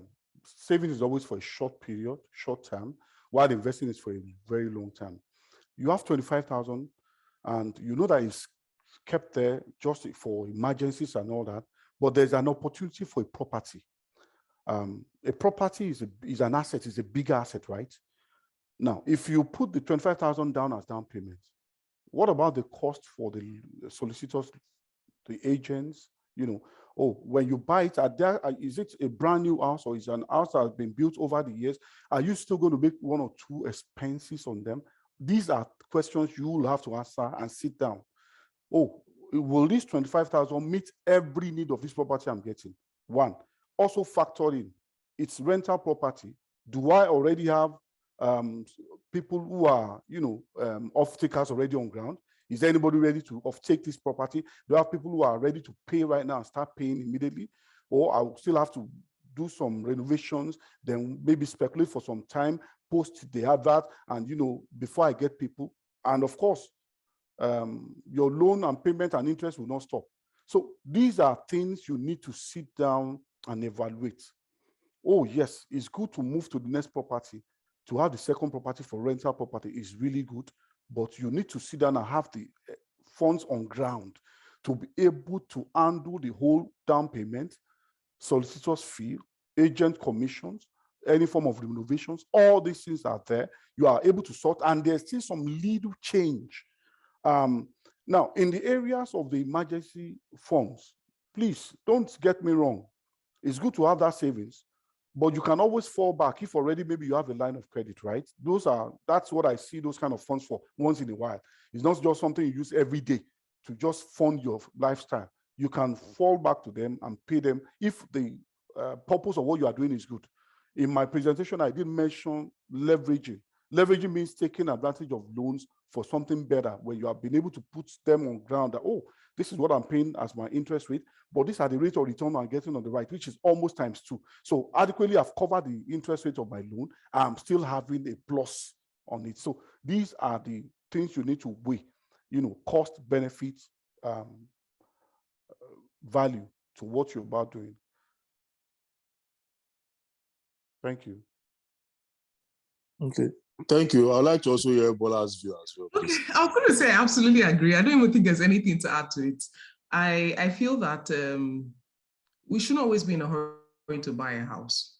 And a lot of people would disagree with me. I'm not sure a house is so much of an asset except you're earning income from it. And the reason I say this is because the retirement plan that you create for older people, they need a house. So there are times you have to also reassess the situation. If you sell the house, are you planning, do you have more than enough to buy another one? So the way I see it is, if there's just 25,000 and all it will do for you and it's not any different from what Mr. Bolaji said, all it will do for you is buy you that house. I will not do that. But you must have emergency money. Otherwise you won't sleep well. See, everything I say to you, I've done some of these things before and I will never, I wish I could. I wish I didn't do some things the way we did them, even though by the time we're now trying to correct was a lot of stress. So I tell people, you don't have to do what with some of the things we did. So I will not buy a house if all that I have will buy me that house and will leave me nothing. No, I won't do it. But then it also depends on your situation. If you're young, you're single, you don't have a family, you don't have 3 kids like I do, there's certain things you can do. So it also depends on your family. It depends on the things that are most important to you. For me, my sanity, my peace of mind, my rest is important. That's why I don't drive a brand new car. I don't do so many things that people do. I don't need a share. I don't do a lot of things because they are not important to me. So I also always try to be careful with people. Some things are not important to me doesn't mean it's not important to you. But I will not. And I tell you, it can be very dangerous here. Interest rates will go up 3 more times. They've gone up once in March. I promise you 2 or 3 times because of the way inflation is going. What happens when you have to pay more than you anticipated on your mortgage and there's no emergency money to draw on? So it can, and the system is so different from some of the things we studied in the past. They'll tell you when rates are going up, the value of houses will go down. We're seeing the reverse in everything. So I will not do that. Emergency money is very important. Your wife can stop working for some reason. She might need to take a break for some reason. What happens to your family? You will knock heads. You butt heads in the house and you don't want that. And I see that unfortunately happens with immigrants. They come into the system, they don't understand the system. They see opportunities, they want to take them. It puts too much pressure on the family, on the household. The kids see you fight and it's not worth it. So I feel people are buying. You have friends that are buying. You don't have to buy when people are buying. You don't know what they have in Nigeria, right? You don't know their situation. So you just plan. Once you have a plan, You just follow your plan. You don't have to do it in a hurry. So that's my response. Not any different from Mr. Bolaji, like I said. Yeah. Emergency money is crucial. Just want to quickly touch base just in one few seconds on the tax planning stuff. Bola did say definitely see a tax planner, somebody to sit down, but we can give you tips. You know, there are so many ways you can defer tax or reduce tax. For example, saving money, making sure that you're not underutilizing your contribution room for your RSP, your registered retirement savings plan, which the government says you can put up to 18% of your previous year income into it. Make sure that that goes in regularly. When you put in that tax, what happens is that that amount is taken out from your annual income. And you know, in Canada, what is used for taxing is MTR, which is called the marginal tax rate. So that puts you to a lower tax bracket, you know, so thereby saving funds. And that funds also you put in that RSP, you let it invest so that you can grow over time. So that way you can, you know, put a tax. Your TFSA is there, which is also, you have an annual contribution, maximize it. It's more flexible. Whatever goes in there and, you know, increases through capital gains or whatever from investment is not taxable. You know that RSP, anytime you are taking it out, it's going to be taxed. It's, you know, that tax, you know, it's activated then. So these are very, very important for people that have maybe rental properties. You might need to register a holding company, right? You know, so that you separate the entity of your business, you know, from yourself, so that you can, by the time you are putting all the income, all that is showing in that entity, that business, then at the end of it, while you are filing taxes, you also put all the list of your expenses, which will be net off from your total income, and that gives you a huge tax credits. These are very, very important tools you can use. But like I said, we don't want to go into details of tax planning on this platform. Those are just little tips, but you can also see a tax planner for this.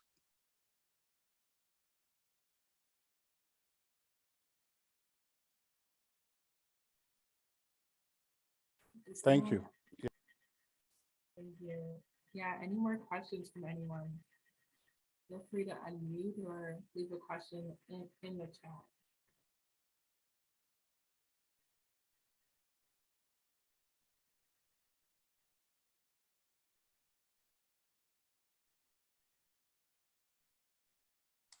I just saw something from Tolu Adebola, sorry to mention. She said charitable donation for tax savings. That is very true.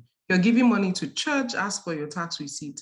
That usually helps, you know, which is why pay for someone to file your tax for you, except you want to spend time, you know, doing all the research. Yes. And if you have rental property, is great for tax. Yeah, besides the regular ones that we've always known, RSP and TFSA. Yeah.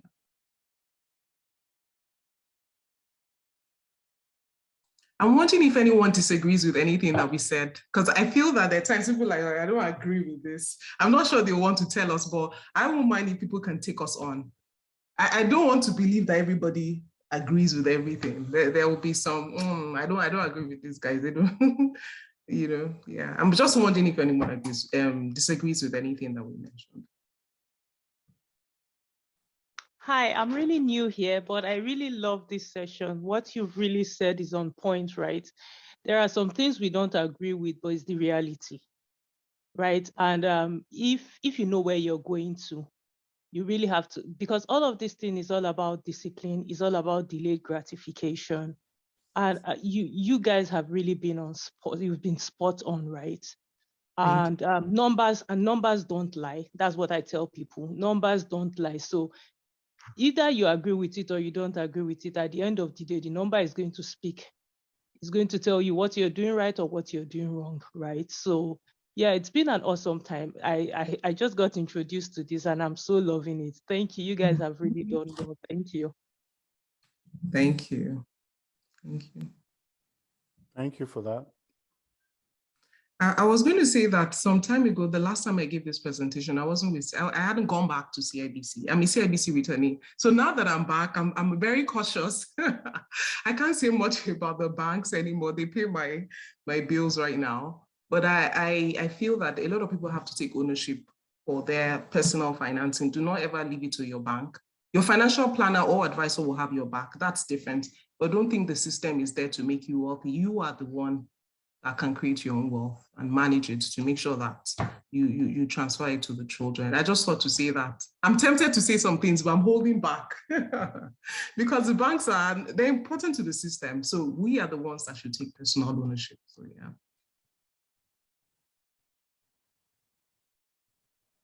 And we have Hi, I have a question, or should I say a comment? Can I go ahead?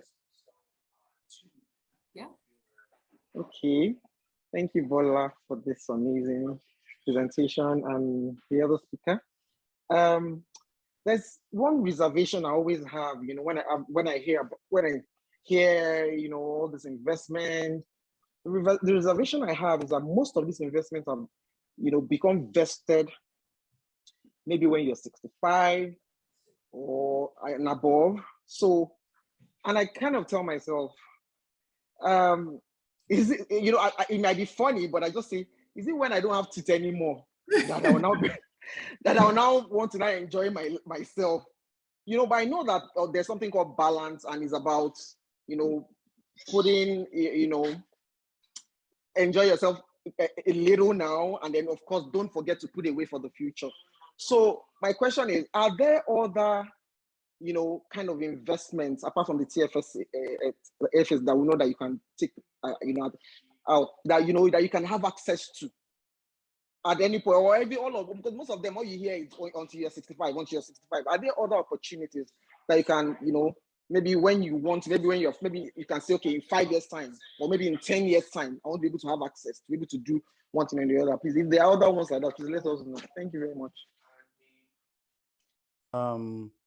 Thank you, Ngozi, for that kind of thing. I did say something while I was making my presentation. I said you can leverage, and that is one angle people have not looked at. It's called buying back the time.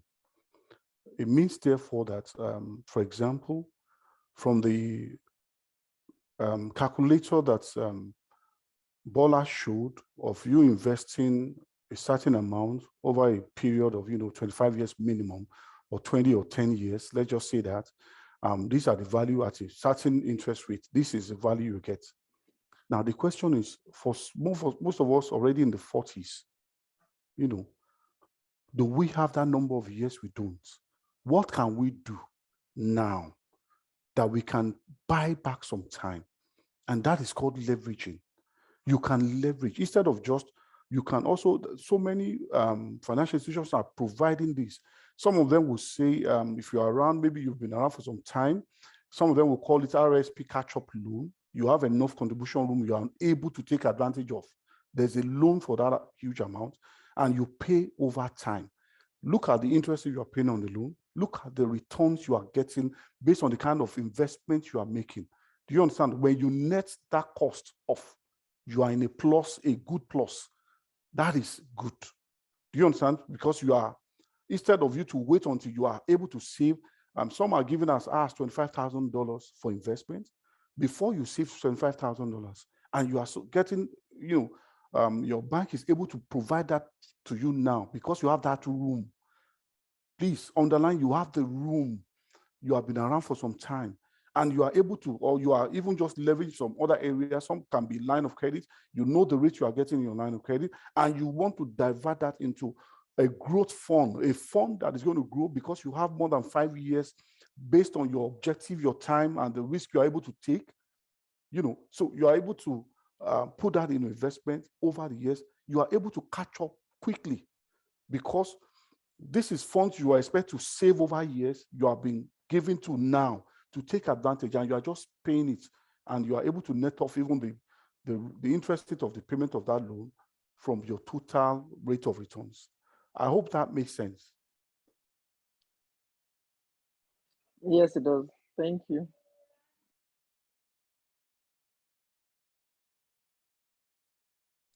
I wasn't sure if Ngozi also wanted us to speak to specific investments. I can't.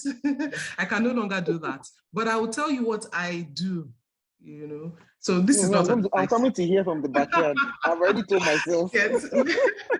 We're in the same compound, you know. So I feel that yeah, you can leverage and but even with the cash, for those that are afraid to borrow, some people are afraid to borrow, and I'm one of those people. I'm very cautious with borrowing. But yes, there's a lot of upsides to borrowing to do certain things. When I say I'm afraid to borrow, in a place like Canada, when I buy rental property, I don't feel like it's borrowing for some reason. I feel that's different. Why do I feel it's different?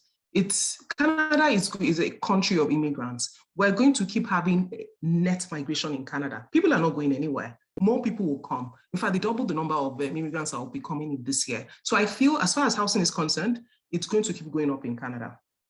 Because they will come and they will buy. They're immigrants. From where they're from, it's important that they buy. So I feel even just investing in rental property will give you cash flow. It's going to do two things for you. It will give you appreciation. It will give you cash flow. So that's what Mr. Bolaji, that's one of the ways you can leverage. If you sit down and say, I don't want to borrow at all, then you won't buy rental property. No, there are opportunities in Canada to earn income.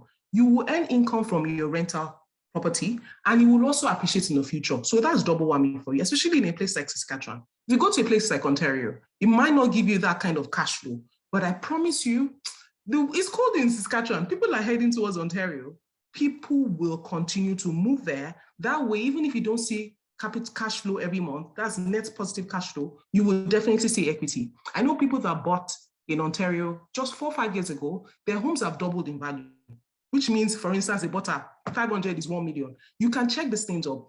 Always, anytime people talk like this, do your own research. So if I buy this house, if I bought it 5 years ago and it gives me 500,000, that's retirement money. We're getting there. When we say retirement money, it's no money that you wait to get at 65. It just means I can leave CIBC today and I won't be hungry. I can be doing this free of charge. I'm never going to retire, but I don't want to continue to work because I cannot but earn that income. That's what we mean by retirement. So I promise you there are many opportunities. Real estate, in my opinion, is 1, 2, 3 in Canada because of the way they've structured. Until they stop this immigration policy, there are opportunities to be made. The second is there are investments in the market. When I say what I do, exchange traded funds will give you fantastic opportunities. You can earn dividends. Some of them will give you exposures to companies that pay dividend. You will be earning money, you'll be entering your account.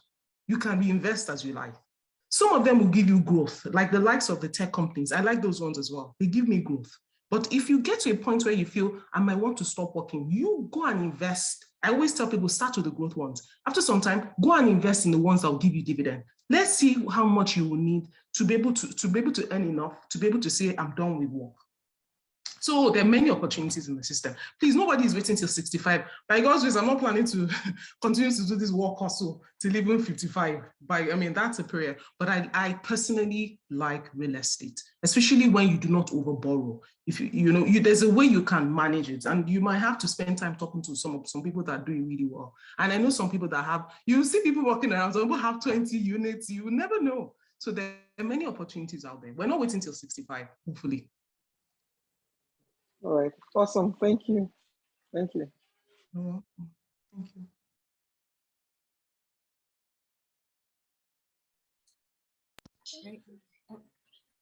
Yes. Hello, if I may comment, sorry. I think Bola mentioned about disagreeing, and I think I want just to. I've always been the one. I've always been a loyalist of Bola's, and I'm always like listening to advices, but I think for this evening, I think I would disagree on something she said. Which one do you disagree with? I agree with Bola on that. Even though Ngozi said figures don't lie, I totally agree with that. But I think I will agree with Bola with Adebola where he said we need to learn how to leverage. And leveraging, I'm talking about borrowing for you to invest, borrowing for you to also make more money. Like we all pointed out, I think there was one thing that we agreed on, that age is not really on most of our side. Like maybe a lot of people are also closing to 50, and nobody also plans to also work till 65. Be that as it may, I think it's also good for you to also think about how you have to leverage some of those opportunities you have now, so that you can also make a kind of take advantage of the opportunity you have at the moment. Otherwise, some of these opportunities will just slip by, and you think, oh, I think I still have time, and before you know it, time is running. Like I was discussing today with a colleague, and she said, okay, I asked her what was the rate for staff for mortgage the other time, like 2 weeks ago. She said, oh, it's 2.74. And today she said it's about 3.3. So those are the things. And you might just say things will get better. And like Bola rightly said, okay. Oh, sorry, both of you are very Bola, sorry. Yeah, I'm just Bola. okay. So as Bola rightly said, a lot of immigrants are still coming in. And that portends a very good, let me say, positive growth for the mortgage sector, and whereby you have to take advantage of all those things. So, like I said, not to talk too much or take much of your time, that's the only place I think I'll disagree with Mrs. Bola Akomolafe, because of you not leveraging. I think I didn't say that I do not borrow. I did not say that. I only said that I'm cautious because I have been flogged in the past. So no, that personal, I have mortgages. So that means I borrow and I'm making money from them. You understand? So I borrow, but I said I prefer borrowing that is for real estate. I prefer those. And doesn't mean that if you hear that, I can come back to you tomorrow to say I took advantage of some opportunity. I remember my situation is different. I'm in the industry, I get some loans that it's different, but I tell people to be a bit cautious when it comes to borrowing for, investment. If you're borrowing maybe to invest in the S&P, it might make sense because you're sure that it is so, there are many, it is so large that you can always sell. You can buy, you can sell. So it depends on what it is. It's not a straightforward answer. But yes, I'm cautious when it comes to borrowing. I'm very cautious. I don't want any story. Look, our rates are going up. Have you seen that rates are going up? If you borrow... Yes, I'm talking about rates. I'm talking about rates. Mrs. Bola Akomolafe. I know it's so difficult now. And this also goes to Adebola. I know it's so difficult now to actually predict what the future holds, but we're actually in the middle of crisis globally. COVID is still with us, and we also have the war in Russia involving Ukraine. So, but just taking a kind of perspective based on your experiences, and what do you think what can you forecast concerning, let me say, inflation rates or vis-a-vis interest rates? Do you think that it could come down a bit? Because I remember the mortgage stuff, like I think about a couple of years ago, maybe a property on the average in Saskatchewan maybe was going for, let me just Saskatchewan was going for, let me say maybe about 250,000, but the same now is up to like about 350,000 now, just within like 2 years. What do you think the future portends for interest rates vis-a-vis inflation, and what do you think we can do as individuals to also get prepared for that, or for also, because definitely income is not increasing. That's the unfortunate thing. But these are conversations I hold every day as well with some of my colleagues and clients. So what do you think one can do to actually prepare for the present and also for the future? Thank you. Mr. Bolaji, do you want to take that? Oh, okay, yeah, let me talk a little bit. Thanks. Thank you, Michael. I really like your engagement, and it's good that we make this forum very interactive. The whole essence is for us to get the right information so that we can take some very critical decision today, make those small changes, no matter how tough or painful those changes are today. The essence is so that tomorrow we can see the positive impact. Yes, we know that interest rates is going up right now. Government has to do, has to do that because of inflation, right? They need to increase all these rates so that people will reduce the level of investment and all that, and channel those funds into some other areas because things are really high. And now, what are the things causing it? You and I know that, of course, one of the factors causing it is also the war in Ukraine and Russia. Looking at where it is, we know that Russia is one of the, I heard it's top most oil, producer. So many countries depend on not just only the oil, on some other, agricultural products and all that are being. So a whole lot is not coming from there. A whole lot of sanctions is meted to them. And now people have to look inwards. Now, the little that is available is what is being rationed, and people are, that is why it's driving a whole lot of things really, really high. So what can we do? Just like a simple solution to when you are managing cash flow. That is just the angle I'm coming on. How do you manage cash flow? Two ways. One, reduce expenses or make more money. Do you understand? How do you reduce costs, reduce your expenses? What you think you are spending on now with the way things are, there might have to be, you might have to look inward and said, okay, these are the normal things. I see them as normal and necessary. Are there alternatives? One, if I don't do without them, will things change? What are the impacts? Will the impact be so great and negative? These are looking inwards in all what you are doing based on because your salary, you have said, is constant. It's not going up right now. So what can I remove? What can I cut off that, yes, we'll still be fine. It's not going to have so much impact on us. That's one angle. Two, with what I'm doing, what else can I do to generate some other inflows to help, with what I'm doing? What are the other things you can do? Those are the other, questions we are looking at. I was going to talk about some other things, you can also do, like I said, that I know people are doing. I want to be level with us here today, but there's some information that can be shared after this, after this avenue. There are things you can also do, just like Bola said, that that you can also do. Yes, there are different ways you can do it so that you can at least generate those other source of cash flow that can help you plan well. So Bola can add one or two more things to it. Thanks. I agree, sir. I feel that there's some things you can only control. Focus on the things you can control. We can't control inflation. We can't control interest rates. Will rates go up? I believe so. There's also, of course, the impact of the Ukraine, Russia. There's supply chain issues that started from 2 years ago that are now coming home to roost because people are now going out and they're like, okay, we're home. We didn't know it was bad, but we're out there and we see it's really bad. So we can't control those things. It's like the principle of dollar cost averaging. The market is up, the market is down. Put your money there all the time. So whatever the economy is doing, you continue to make your plans. If you are planning to buy a house, do that. Ignore the noise. Just continue to do your thing. After some time, things will settle down. Inflation will go up, but it will come down.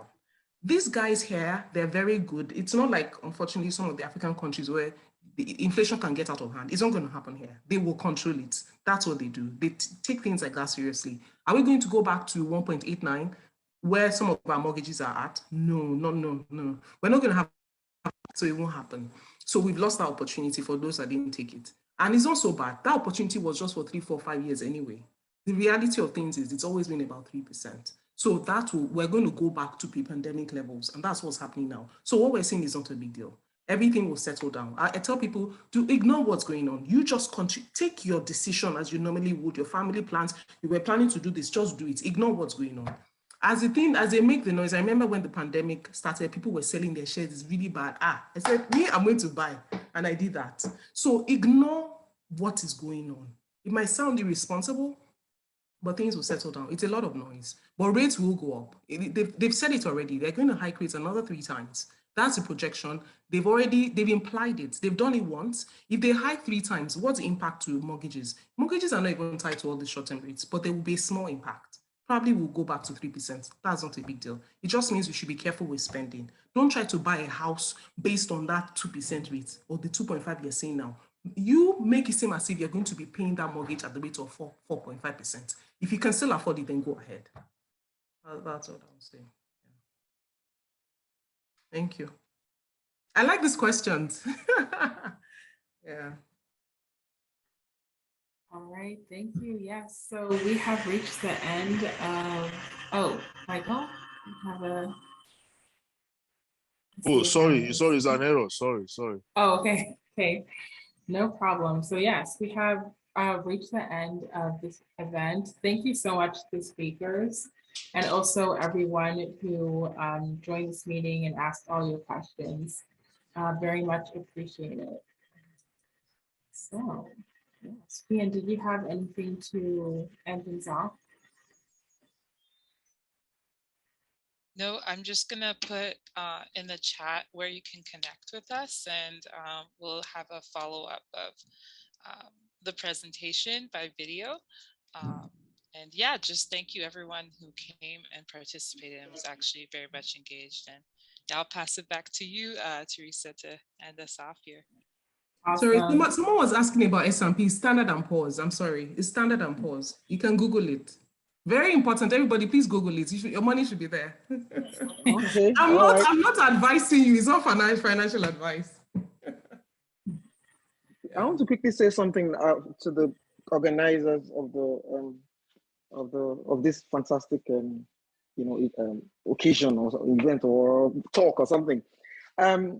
It was just by chance I saw this link, right? Please, you guys are doing something amazing. The world should know. So I think you should do better, disseminating maybe when you have activities like this, when you have meetings like this, please just do a lot more so that more people can benefit from this hugely beneficial topic that has been discussed today, and I'm sure many more that you bring up in future.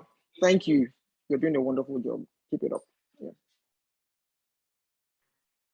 Awesome, thank you. Yes, I do want to invite everyone to follow us on Facebook. So we do have a Facebook account where we'll post all of our events. So yeah, we would just love to connect with all of you. Well, again, thank you everyone for joining. And yeah, you should also receive a recording of this meeting as well. Bye, everyone. Have a great weekend. Bye. Bye. Thanks, Bye, everyone. Thanks for the Bye. opportunity. Bye. Thank you very much. Thank you. Yeah. Bye. Bye, everyone. Bye.